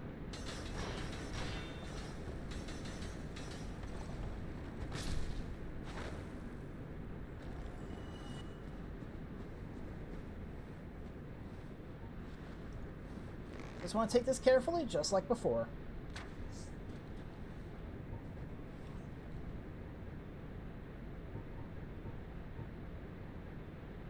I actually just realized I screwed up. That's not good. But this shouldn't be too big of a problem.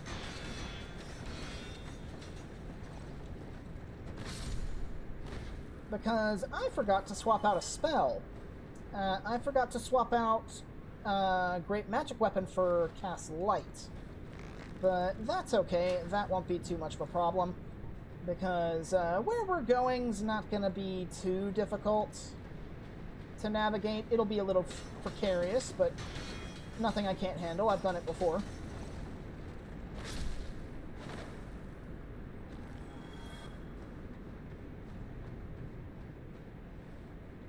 Let's get rid of these wisps.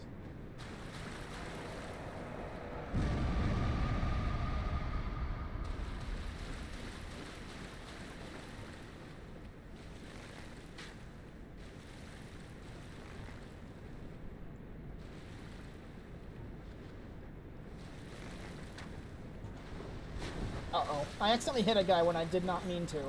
That's not good.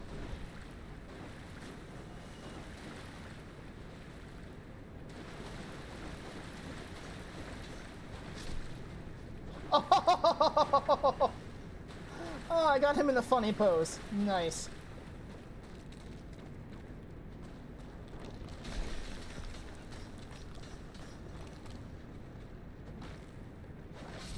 Take that. Alright. So this shouldn't be too big of a problem. I would go back and rectify this mistake, and if this kills me, oh well, I just probably deserve it, but I'm gonna save you guys the trouble of me having to kill all that stuff again, because there's no warping back. There is a bonfire that you can warp to in the Tomb of the Giants, and it's the first bonfire you can get to, but still kind of a ways in.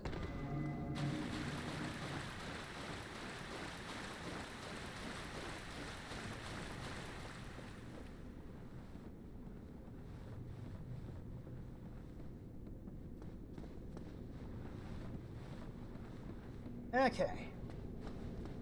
So, you want to be very careful. If you don't have a light source, follow the prism stones.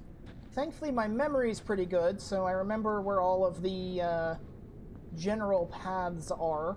Now, you want to be careful. Once you make it over here, you can kind of see next to that prism stone, there's a pair of glowing eyes. That's a giant skeleton. Now, while we're in the area, basically everything here is going to insta-poise break you, so don't even worry about the wolf ring. Instead, I want the Ring of Fog. So the saving grace of this area is, while it is dark and you can't see, that same darkness kind of applies to enemies too. All enemies in here, with some exceptions, have reduced aggro range. So wearing the Ring of Fog further reduces it. I was practically right next to the guy.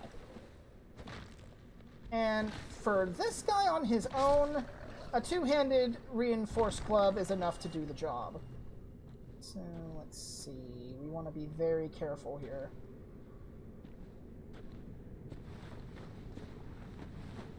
I think down here is safe, yeah. Unfortunately, the light does not extend too far in front. So we want to head down again. There's a giant skeleton right here. There's two. I want to go this way and go to this direction right there. I take a little fall damage, but that's okay. And they lost me. So now that we're down here, right down there, you can see the bonfire. Ooh, okay.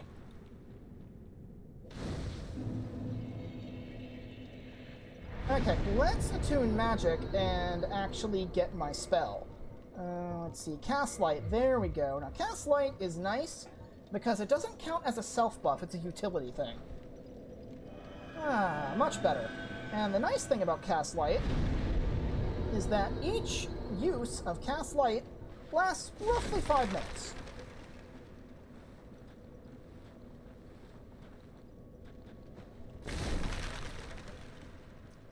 It's Patches again. Sup, Patches? What, you again? Well, well. You've been a stranger. Good to see you well, mate. All right. You came at the perfect time. There's a fine stash of treasure right down that hole. I found it first, but we're friends now. I'll split it with you, in any case. Have a look. It'll shimmer you blind.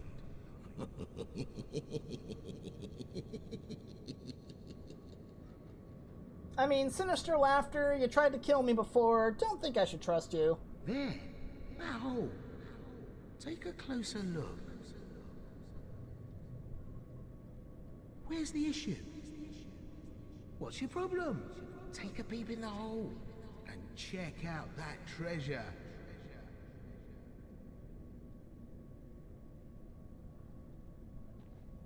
If you insist.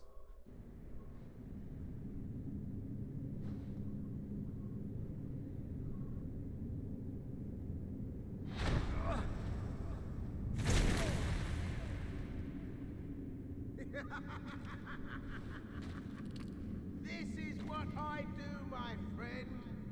The trinkets I'll be stripping off your corpse, that's the real treasure.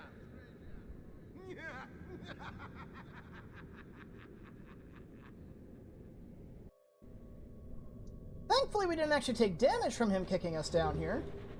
Large Solar Proud Knight, Large Solar Proud Knight, and if you somehow didn't already have one, there's a Skull Lantern here. Now, I do want to show something off with the Skull Lantern. It goes in your shield slot, and it casts light just like the spell does. But when you use it, you notice this only works with the Skull Lantern. This doesn't work with Cast Light. Using the Skull Lantern reveals sort of like this shining blue path.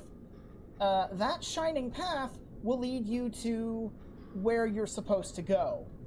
So if this is your first time playing the game, you may want to hang on to that just so you don't get lost when trying to find your way around. Hey, it's you! So this is what happened to you. You're no hollow, are you? Thank goodness. Please be careful. There are 2 fierce hollows not far from here. They were once brave knights, my former escorts. Who would let such strong spirits be hollowed so? Heavens, is there nothing at all to be done? You're no thankfully. Okay. You don't have anything new to say. But yeah, unfortunately, Vince and Nico have gone hollow down here. So we are going to have to put them down.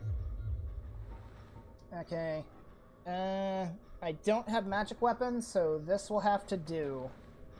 Now, something neat you can do with Cast Light is if you go into first-person aiming mode, you can kind of angle the camera a little bit to use the residual light coming off of your orb to kind of see a little further ahead than you're supposed to.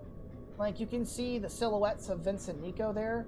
So we know one of their heads is, like, right here. Yeah, there we go. Now, if you're going to kill any of them, kill, I believe this one is Nico. Kill him first.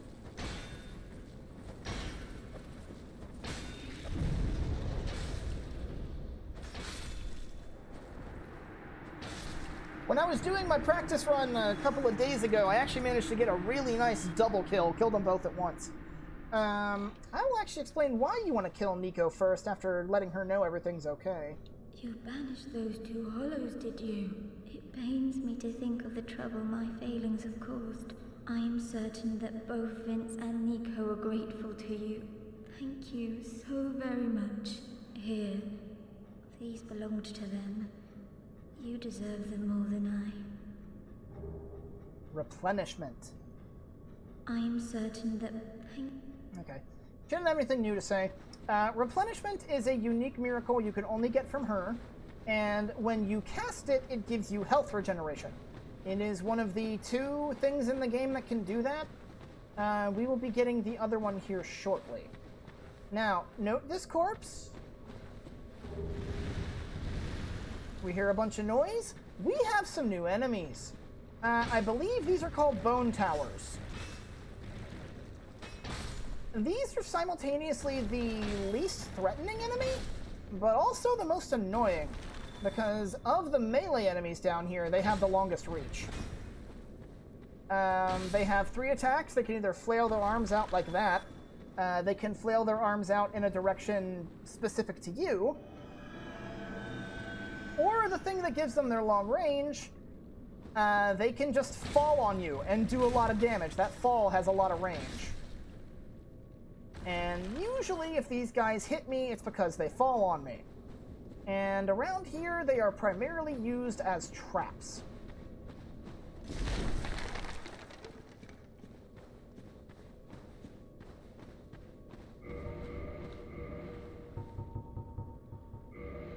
I want to get back on my Divine Reinforce Club, and I am going to have to... Oh, never mind. There's more of these guys here. Deal with them first. Oh, that's the fall. Yeah, I prefer to use the Gargoyle's Halberd when dealing with these. Oh, nice try.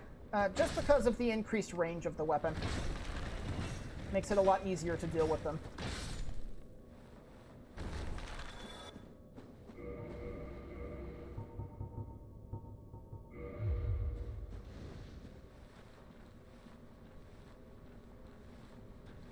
Apparently an enemy got too close to the bonfire?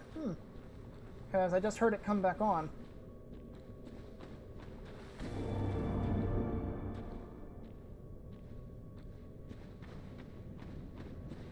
Okay, we should be good here. So, yo, Patches!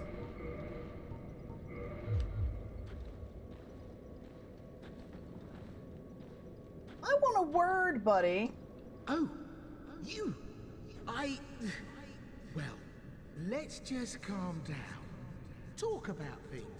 I did you wrong, but I didn't mean it. These temptations, they can, well, overcome me. You know what I mean, don't you? Please, forgive me. You and me, we're jolly undead outcasts, aren't we? Fool me once, shame on you. Fool me twice, shame on me. You ain't gonna do that again. Oh, for heaven's sake, let's not mope about, eh? You're still alive? I've said I'm sorry. Wait, I know. Here, take this. It proves something, doesn't it? I suppose.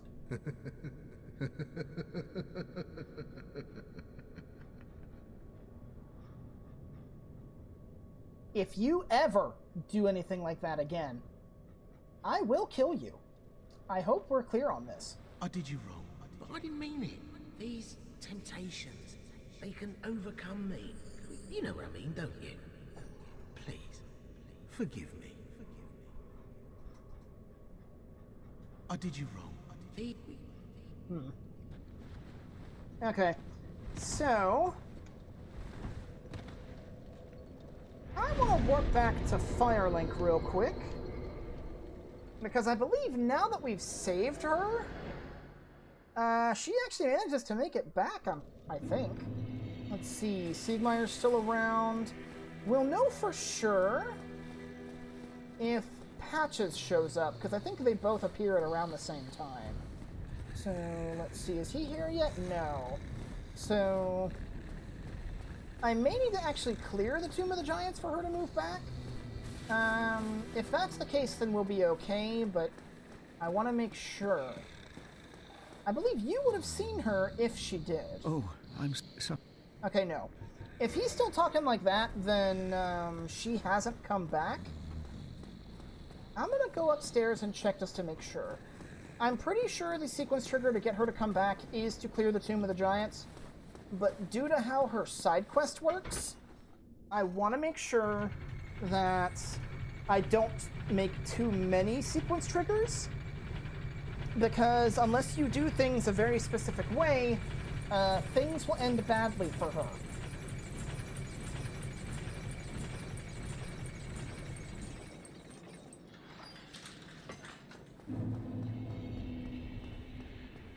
Oh no, she is here. She did come back. You made it. Hello. I will never forget what you did. I am deeply indebted, for it was not within my power to save Vince or Nico. I cannot thank you enough. In case you have not heard, I am Rhea of Thorland. I only wish there was some way I could help you. But I am inexperienced and I only know the art of miracles. If that could be of any help, speak to me again. Would a miracle be of any help to you?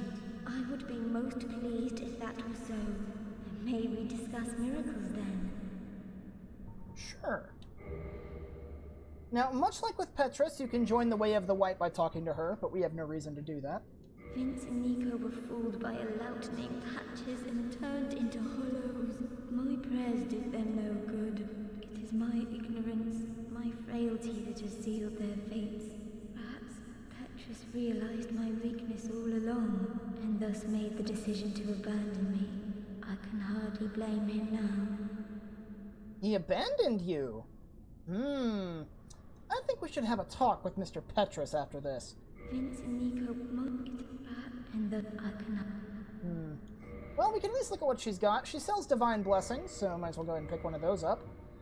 She also sells more miracles than Petrus does. She is the advanced miracle teacher. For example, she will sell you Great Heal and Wrath of the Gods, both really good miracles. She also sells Magic Barrier, which is very, very helpful, considering how many bosses use magic damage. She's also got a standard talisman, but she's mostly good just for the advanced miracles. Then be safe. Farewell, Varia Nox.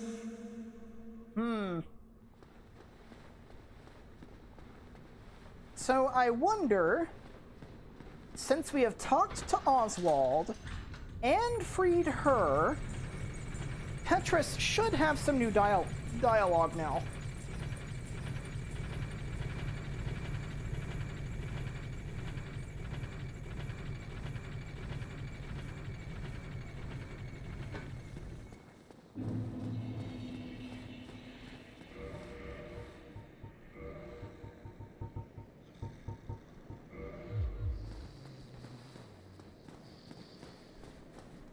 Yo! Why'd you do it? Oh, I'm sorry. Okay, he ain't talking. So there's supposed to be some sequence trigger where he will actually, like, start acting all smarmy and tell you where Rhea is. I don't know if I've missed it or if it's just not triggering, but either way, Rhea is safe, no longer in the Tomb of the Giants, and because that is the case, Petrus needs to die. By the lords, you damn fool. Enough of you. No. This can't be. It can't end like this. And for killing him, we get some humanity. Now, technically speaking, I think we did technically commit a sin by murdering him, but that doesn't really matter. So, what's important about killing him is if you have freed Rhea from the Tomb of the Giants, and Petrus is not dead, if you kill a boss, Petrus will murder her. I believe the reason for his scorn is class-based. He hates her because she's upper class and he's not. So, or at least I think that's the reason for it. So let's head back to the tomb then, now that she's safe. Killing him will prevent her from murdering her and costing us her services. And he doesn't even have the decency to, like, take her miracles or anything if he kills her. He will never update her his stock. The only thing that really changes if you do let him murder her is he will have some extra items on him when he dies, but that's about it. So, yeah, he's scum, just kill him. Specifically, you want to kill him after he comes back from abandoning Rhea, because if you kill him before they show up, which is before killing the Capra demon, Vince, Nico, and Rhea will be aggressive to you on sight. So, just something to keep in mind. So now, let's see. The thing is, all of these spells are very, very good. I think I'm going to be willing to give up Fall Control, because I'm going to need very specific spell combinations for dealing with the obstacles down here, and there aren't a lot of drops once you're actually in the Tomb of the Giants that will actually do damage. There's like 2 or 3, but we actually do want all of these spells. So, yeah. This will do, I think.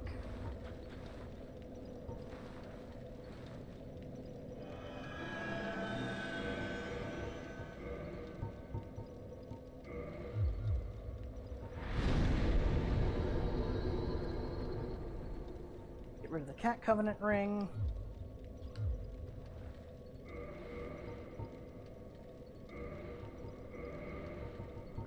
Let's see. I'll put this up here. I think that should be a good spot for that. Yeah, that'll be fine.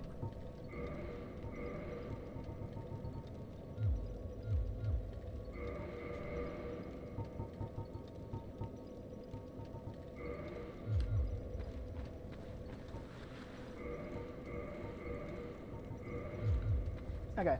So, now that we've rescued Rhea, you may have noticed that we had to break a false wall in order to get out of there. Following back this way, here's the path that was blocked by the hidden wall that would take you out of Rhea's area. Going back in this direction is how you get out. Now, you can't see him, but you can hear him. Up on top of that sarcophagus is a skeleton with a longbow. You can't reach him to kill him in melee, you have to counter-snipe him. But the fact that he's there is one of the major reasons why I have Hidden Body. Okay, that was nearly bad, because my menu didn't open when I hit the attack button. This room is nasty. I don't like this room.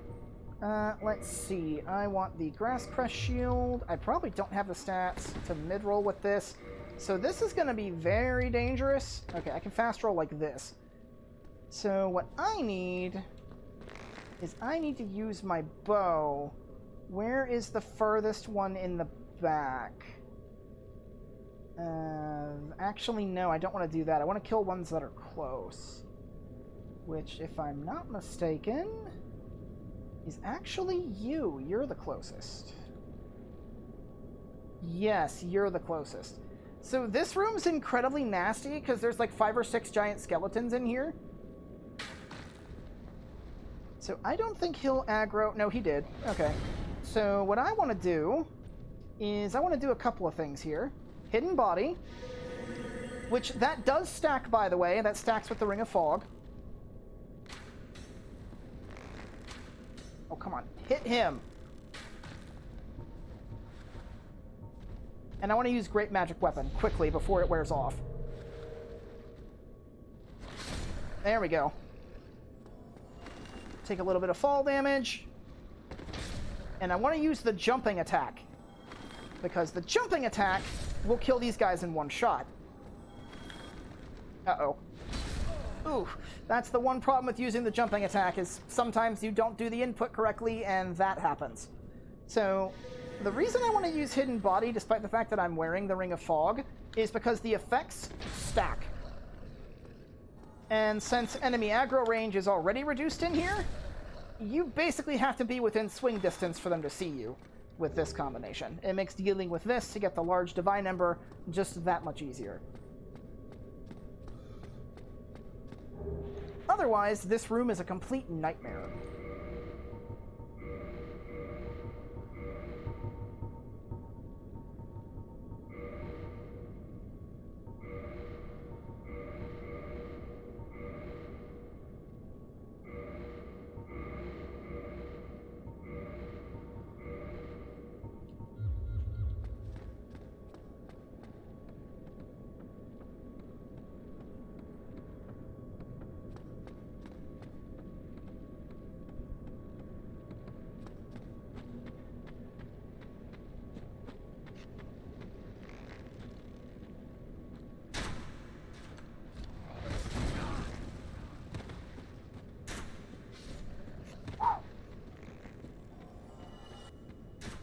That was close. Whew.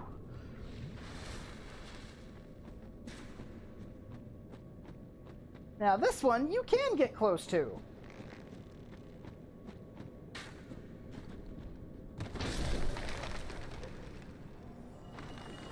Yeah, you want to be careful when you're approaching the archer skeletons in here, because if you get too close, they have a stomp attack, which just completely knocks you over. The big skeletons, the ones with the swords, have it too, but the archers are more likely to use it. So, let's see. Soul of a Proud Knight up here. Should be able to squish this guy. Yeah, we have enough stats to do that.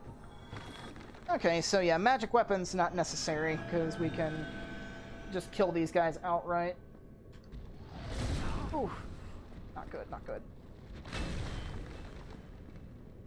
Yeah, the large club is so heavy, it just knocks these guys completely over. And as you have noticed, the jump attack will kill them outright if it connects. Which is actually very important, because that's not the, those guys aren't the only enemy that the jump attack of the large club can kill in one hit down here.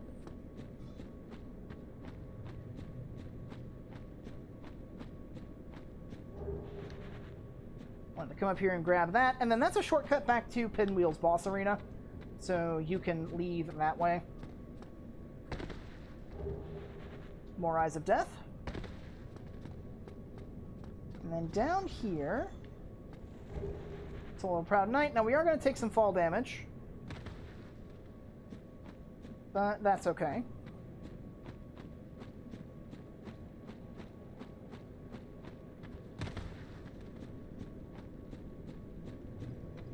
And that's basically everything on this side. So from here we can go forward.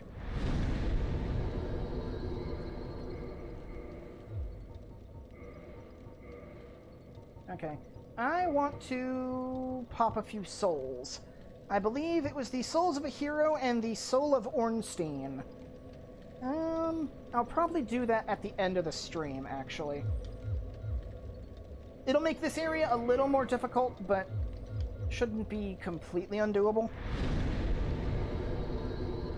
Okay. Cast Light, Hidden Body, Fall Control. We need all of those. Now this is going to be a little more dangerous because I am minus my chest piece, so I will be taking a little more damage, which is mainly going to be a concern for these things. Say hello to skeletal beasts. Probably the most bullshit enemy down here, because the Bone Wheel's got nothing on these guys. These guys have a decent amount of HP. They have a lot of attack power. Like, you can be wearing fully upgraded armor and they'll still shave 70-80% of your health off. And a lot of their attacks have a massive amount of knockback in an area where it's a bunch of narrow walkways with bottomless pits everywhere. Thankfully, their aggro range is pretty small, and you only have to really, like, for the beaten path, you only have to kill, I think, 2 or 3 of them. This one included. But they're just really nasty, and I hate them. They are the main reason why I have a +10 large club, so I can do this.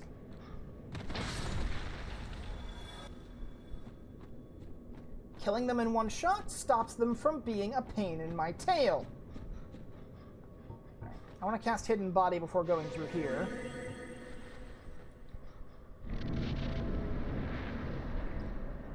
Because there is a skeleton archer.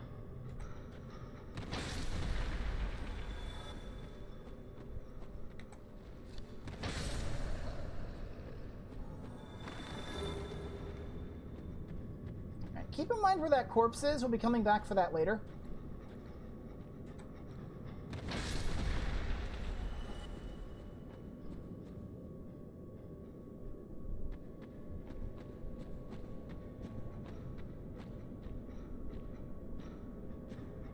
You notice there's a corpse over there. Before we go in that direction, I want to change my equipment. Let's see, Silver Knight Shield, Gargoyle's Halberd, and I want the Covetous Gold Serpent Ring. You can't see him, but over here, there's a Black Knight. Specifically, this is one of the ones with a halberd. I want his halberd if I can. So, let me see if I can get it.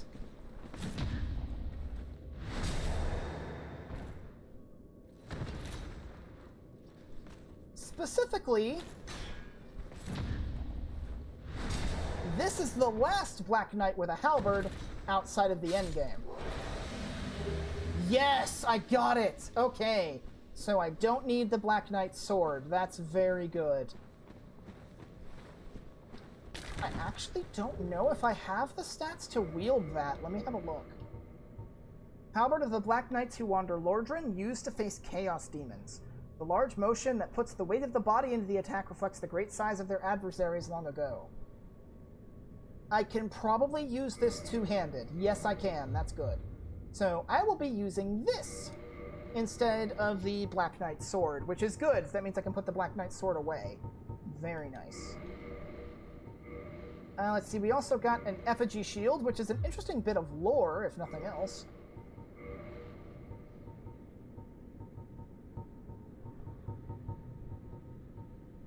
Frightful Occult Shield defends against divine weapons and lightning, which I think it actually, yeah. Ooh! 90% lightning resistance. I never knew it had that. That's actually pretty good, considering most lightning attacks are... most lightning attacks are projectiles, if memory serves. That actually means this might be decent to hold on to. In an ill-fated plot to destroy the very gods, followers of the occult once attempted to steal the power of Gravelord Nito, first of the dead. Yeah, okay. I didn't know this thing had really good lightning resistance. I've slept on this for a long time. I used to think the effigy shield was just junk, but no.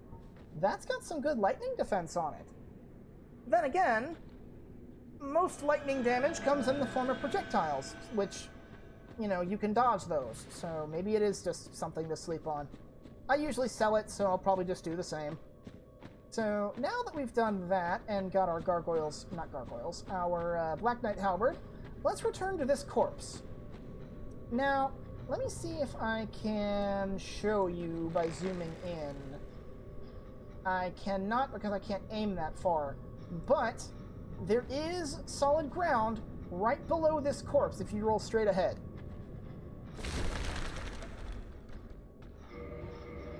Okay, Gargoyle's Halberd.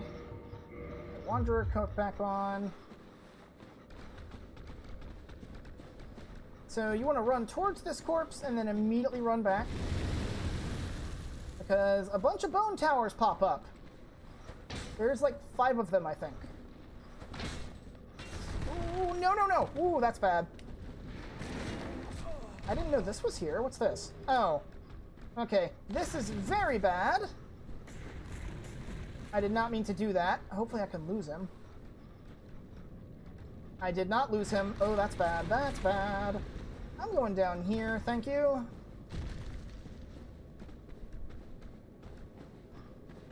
Okay, I'll have to go back for that later. Are you going to follow me all the way out here?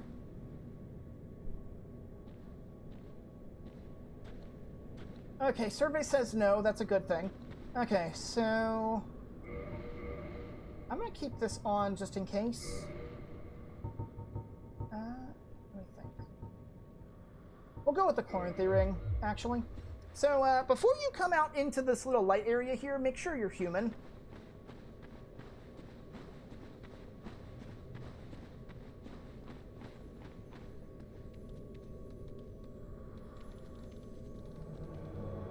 Dark Spirit Paladin Leroy.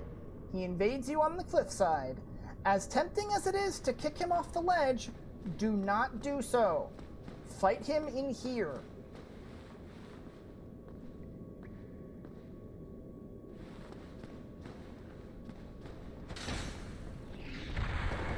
You want to be careful of Leroy, because not only does he have his weapons, he will cast Wrath of the Gods.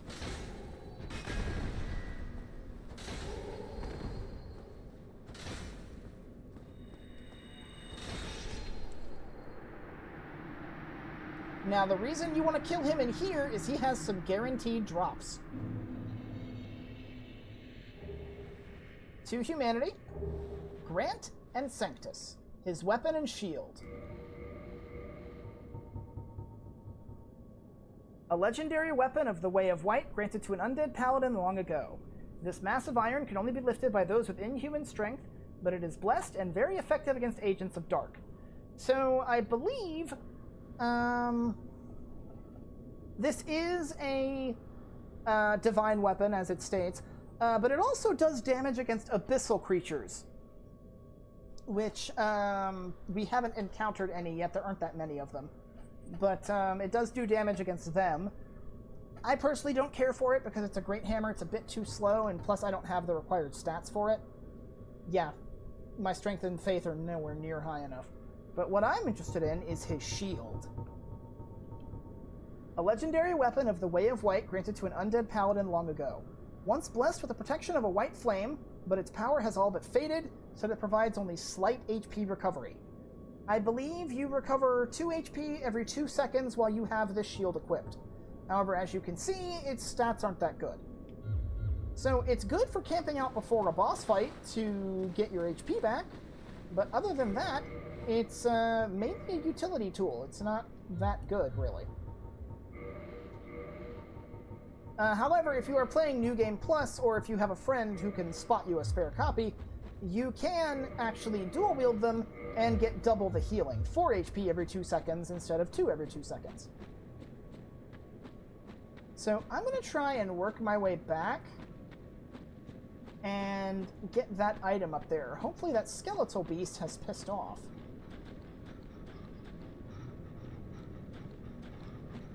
Because the last thing I want to deal with is a berserk skeletal beast.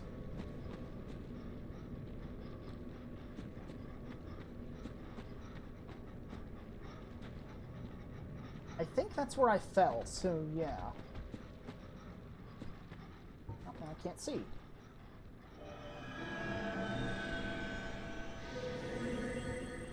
Okay, one of them was already aggroed, and there's multiple of them up here, so...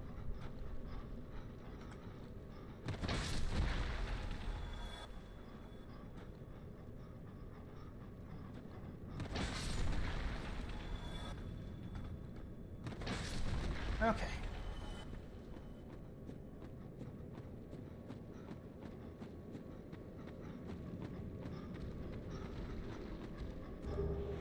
White Titanite chunk, we'll need those.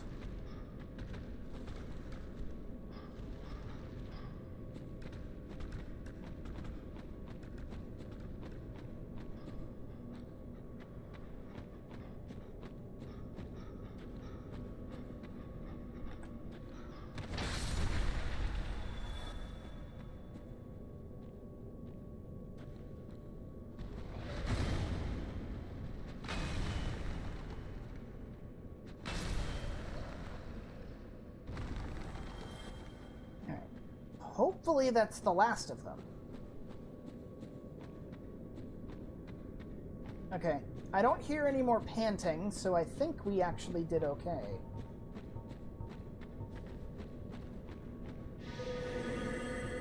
However, the bone towers will still be around, so we do need to watch out for them.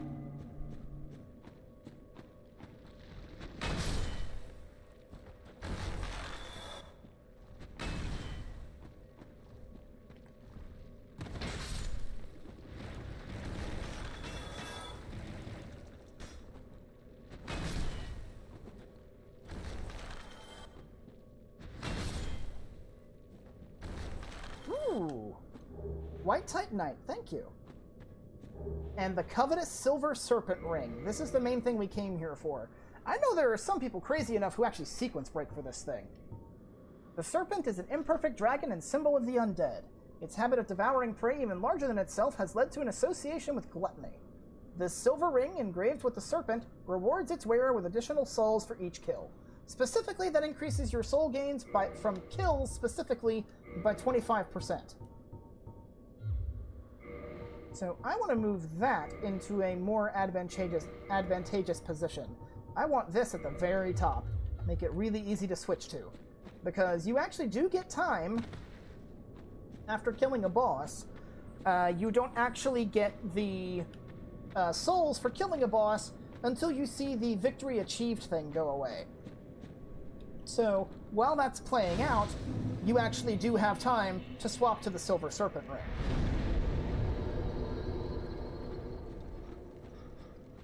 Okay.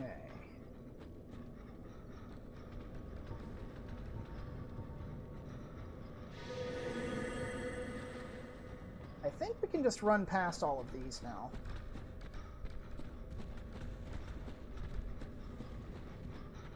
Yeah.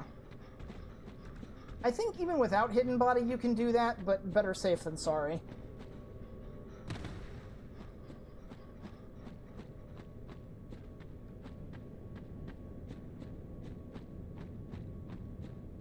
And look at that view. Gorgeous. Those are some huge trees. Probably the arch trees from the intro, if I had to guess.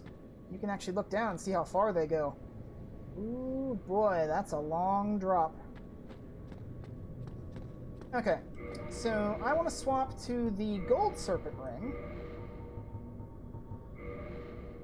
This should do, because you actually did hear the scuttling of a crystal lizard before Paladin Leroy invaded. There's a crystal lizard inside this tunnel. He's designed to distract you so that way Leroy can come up from behind.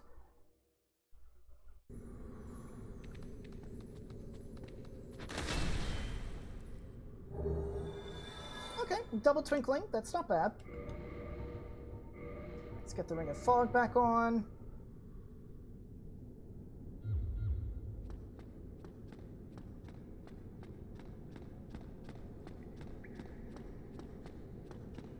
And you want to be very careful going through here.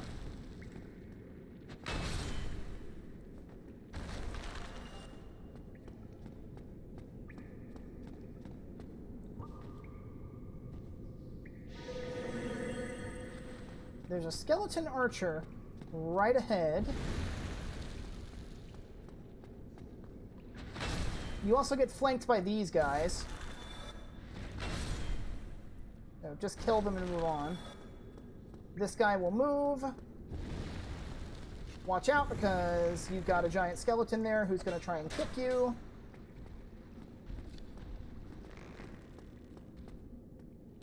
I'm going to say watch out for the arrow.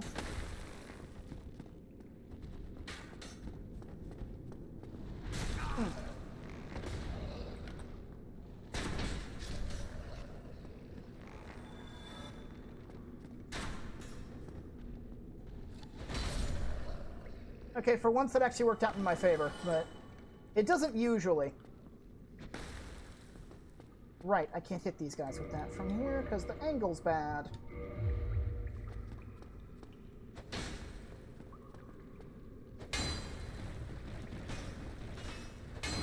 There we go. Whew. Okay, so I want to change my setup again. I want to use the Black Knight Shield, I believe, because the enemies up here coming up do fire damage. And I want Quelaag's Fury Sword as well.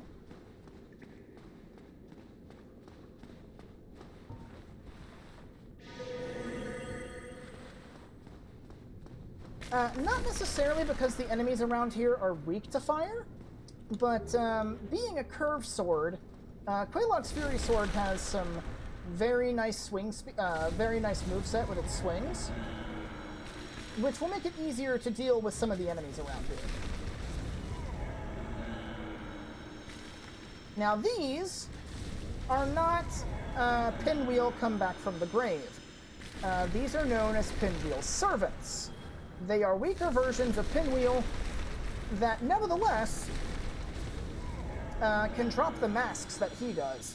So if Pinwheel didn't drop the mask you wanted, you can get it from these guys. Now I think there's like one or two more of them around here somewhere. Yeah, there's one down here. Now be very careful of this like submerged area down here. Say hello to the reason I have the Quelaag's Fury Sword equipped. Skeleton babies! These guys are a reference to Demon Souls. I don't know which part of it, like off the top of my head. I do know that there is a poison swamp area, because it's a FromSoft RPG, of course it's a poison swamp. But, I know there's a poison swamp area where not only does stepping into the water poison you, stepping into the water spawns the cursed corpses of babies, and they will attack you and afflict you with that game's version of Toxic. These skeleton babies do the same thing. Their physical attacks will inflict toxic buildup, so while you're going down there, I suggest the spider shield. I'm going to grab the wolf ring. I think they don't do enough poise damage to break through that, at least in one hit. And they just kind of constantly spawn as long as you're in the water. So, as long as you keep moving, they're not that much of a threat. However, it's a good idea. Kayla, thank you for the raid. Thank you very much. Ooh, another Mask of the Child. Very nice. It's actually important to keep these guys in mind if you want to farm for humanity. Because these skeleton babies will infinitely respawn down here as long as you're standing in the water. And they have a fairly decent chance of dropping humanity. Specifically solid humanity, the kind that you can pop.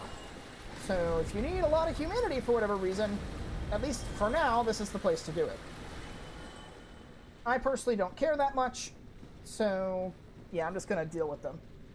What's up, Kayla? Thank you for the raid. How was Fats? Okay, yeah, they can't poise break me with one hit, but still, ow, that hurt. Okay. Now, let me check my supplies here. I might have enough. Because you can see there's a boss door there, but I don't want to go through that just yet. I actually want to homeward bone back and go pay Andre a visit. Was fun, no deaths. Me and Jaren just did a perfect game speedrun on Sunny Meadows with a Rev. Ooh, fun. Alright, so let's go pay Andre a visit. I hope I have enough white Titanite chunks for this. If I don't, oh well, I can make do. But we're about to find out. How about Star? Did he perform good? Oh, my. What a brilliant ember you have there. I've only heard legends of such specimens. The embers used for the secret rites of divine blacksmiths. Perhaps you could lend it to me. I've long dreamed of forging divine weapons. Sure thing. I forgot to read the description, but I'm not going to tell him no. Splendid. Splendid. Thank you. Andre Evasdora never disappoints. I assure you.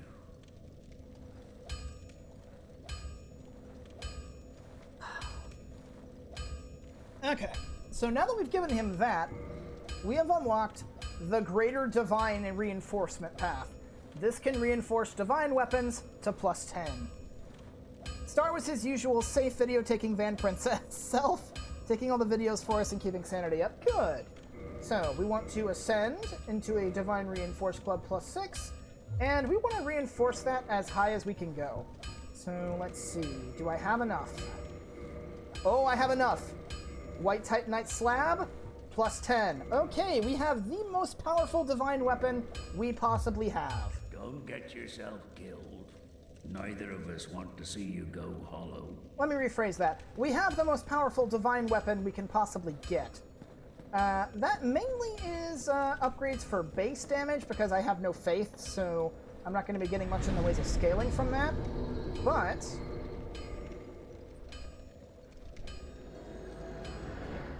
with that, that's actually going to make the upcoming boss fight a little easier. It's not a hard fight to begin with, but it's definitely easier if you have a powerful divine weapon on you.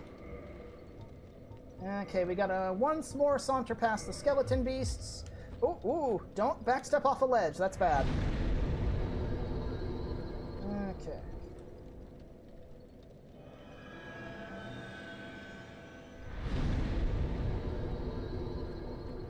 Okay. We'll have to make this little trek again, but with a plus 10 divine weapon in tow, this is definitely worth it. Where are you? There you are. Bad dog. So, some alternate means of dealing with these things. If you have the strength for it, one of the things you could have done with the core of an iron golem was if you had I believe it's an axe or a great axe type weapon, you could have mixed a plus 10 axe with the soul of the iron golem, or the core of the iron golem,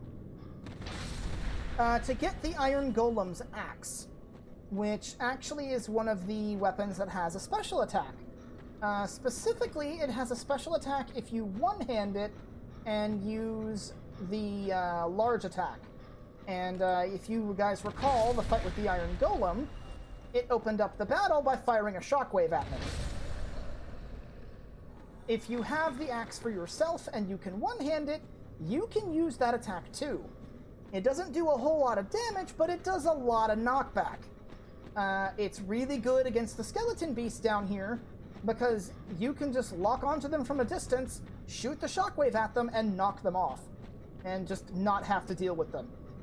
In New Game Plus, that is my preferred method of dealing with the skeleton beasts, is just knocking them off. At this point, I can kill them in one hit with the large club, but later on, not so much. Not going to be able to do that. Yeah, thankfully the Tomb of the Giants is a fairly short area, not too involved, because once you can get around the pitch black darkness gimmick, and, you know, the skeleton beasts, it's not really that bad. Oh, another one! It's basically free money at this point.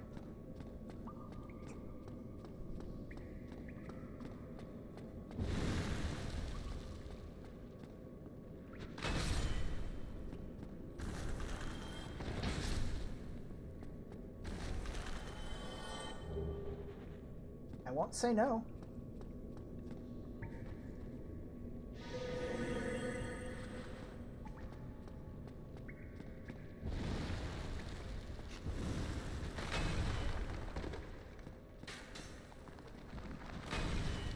I missed.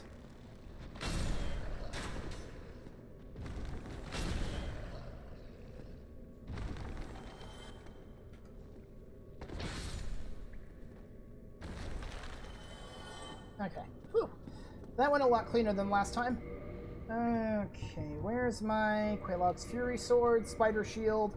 Actually, probably want the Black Knight Shield, because again, these guys do fire damage. That should be fine.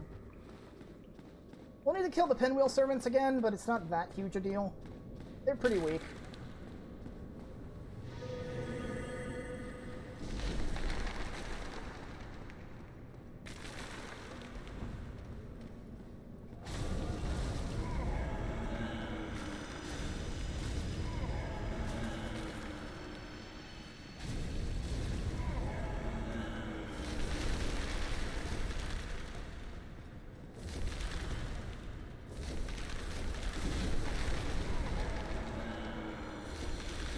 Let's see. Doesn't look like they dropped anything, so I think we're good to move on.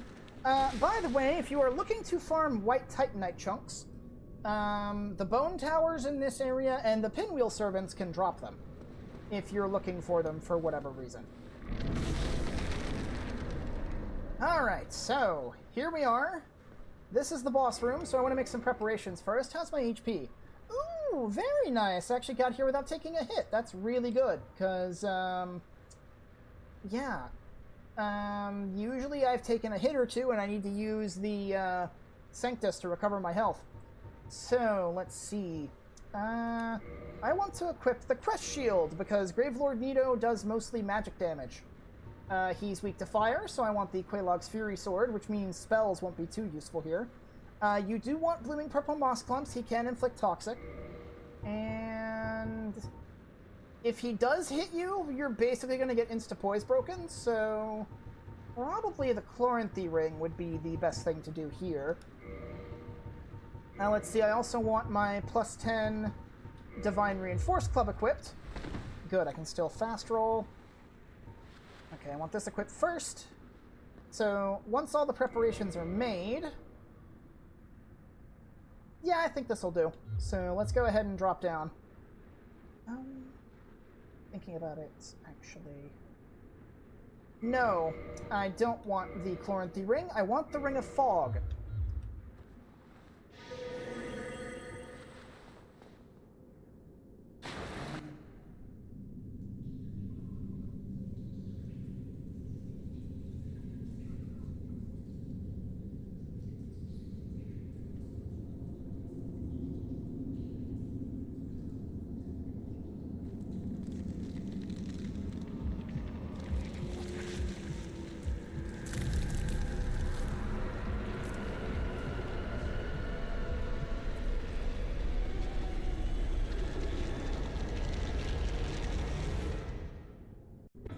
Okay, so the start of this fight's actually the most dangerous part, because Nito is, he's got skeletal minions kind of just hanging out everywhere, and they will come after you if they can see you. Nito himself always knows where you are, and it's important to kill them with a divine weapon, because Nito is considered...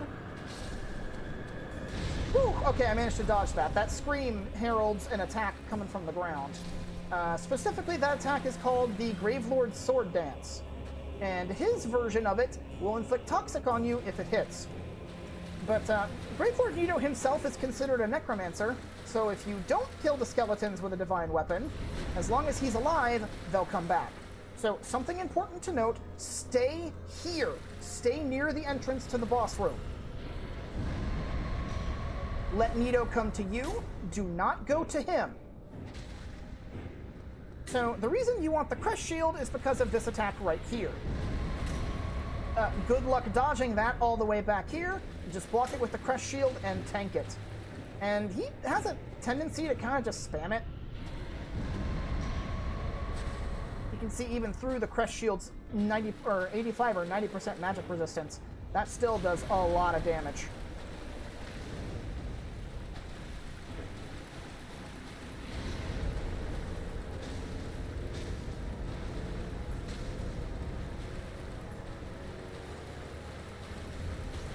Watch out for his sword swings. His sword swings will hurt if they hit you. But thankfully, Nito's vulnerable to getting behind him. The reason you don't want to go any further, by the way, is the regular skeletons came after us first. Okay, I'm going to use an Estus here just in case he gets a stray hit in. Okay. But, like that. Ow! But, the reason you don't want to go any further is because, like I said, these small skeletons came after us first. Nito has a garrison of large skeletons in the back, closer to his sarcophagus. So if you go to him instead of the other way around, he'll have his big guys come after you, and those guys are not fun to deal with in a group.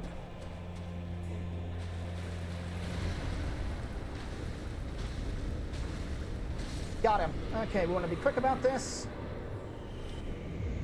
Covetous Silver Serpent Ring. Bonus souls for killing him.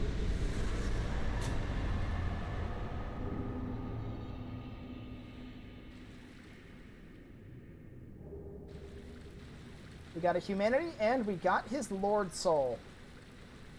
Nice. Extra 20% souls there. You'll also notice there's a corpse in this room. This corpse will only show up if you have killed Paladin Leroy's Black Phantom form. The Paladin set. The Paladin set is noteworthy because it's a medium armor set that has really good curse resistance. I'm not going to be using it because I have the Dingy set for that purpose. So, let's look at that Lord Soul. Soul of Gravelord Nito, first of the dead. This Lord Soul was discovered at the dawn of the Age of Fire. Gravelord Nito administers the death of all manner of beings.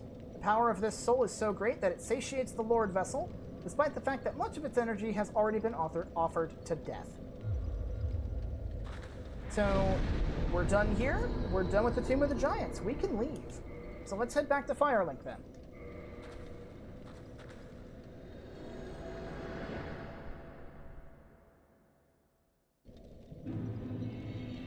And you can see Siegmeyer's still around, but... now, had I not killed Petrus, I'm pretty sure, Rhea would be dead. So, she should be safe now, thankfully. Alright, so got a lot of inventory here. I'll go back to the Uchi for now. And I'll leave that alone, I guess. Okay, but I think this is a good place to stop. Getting a Lord Soul is a pretty decent milestone, and plus I don't want to go too long without selling things to Frampt and doing all that stuff, so I'll do that off screen. And we'll continue from here next time, where we go to the next area of a Lord Soul. And on the way, we will actually pick up some stuff. We'll go to a side area. But until then, I hope y'all enjoyed. Thank you again, Kayla, for the raid. And I will see y'all next time. Have a good night, everybody, and sleep well.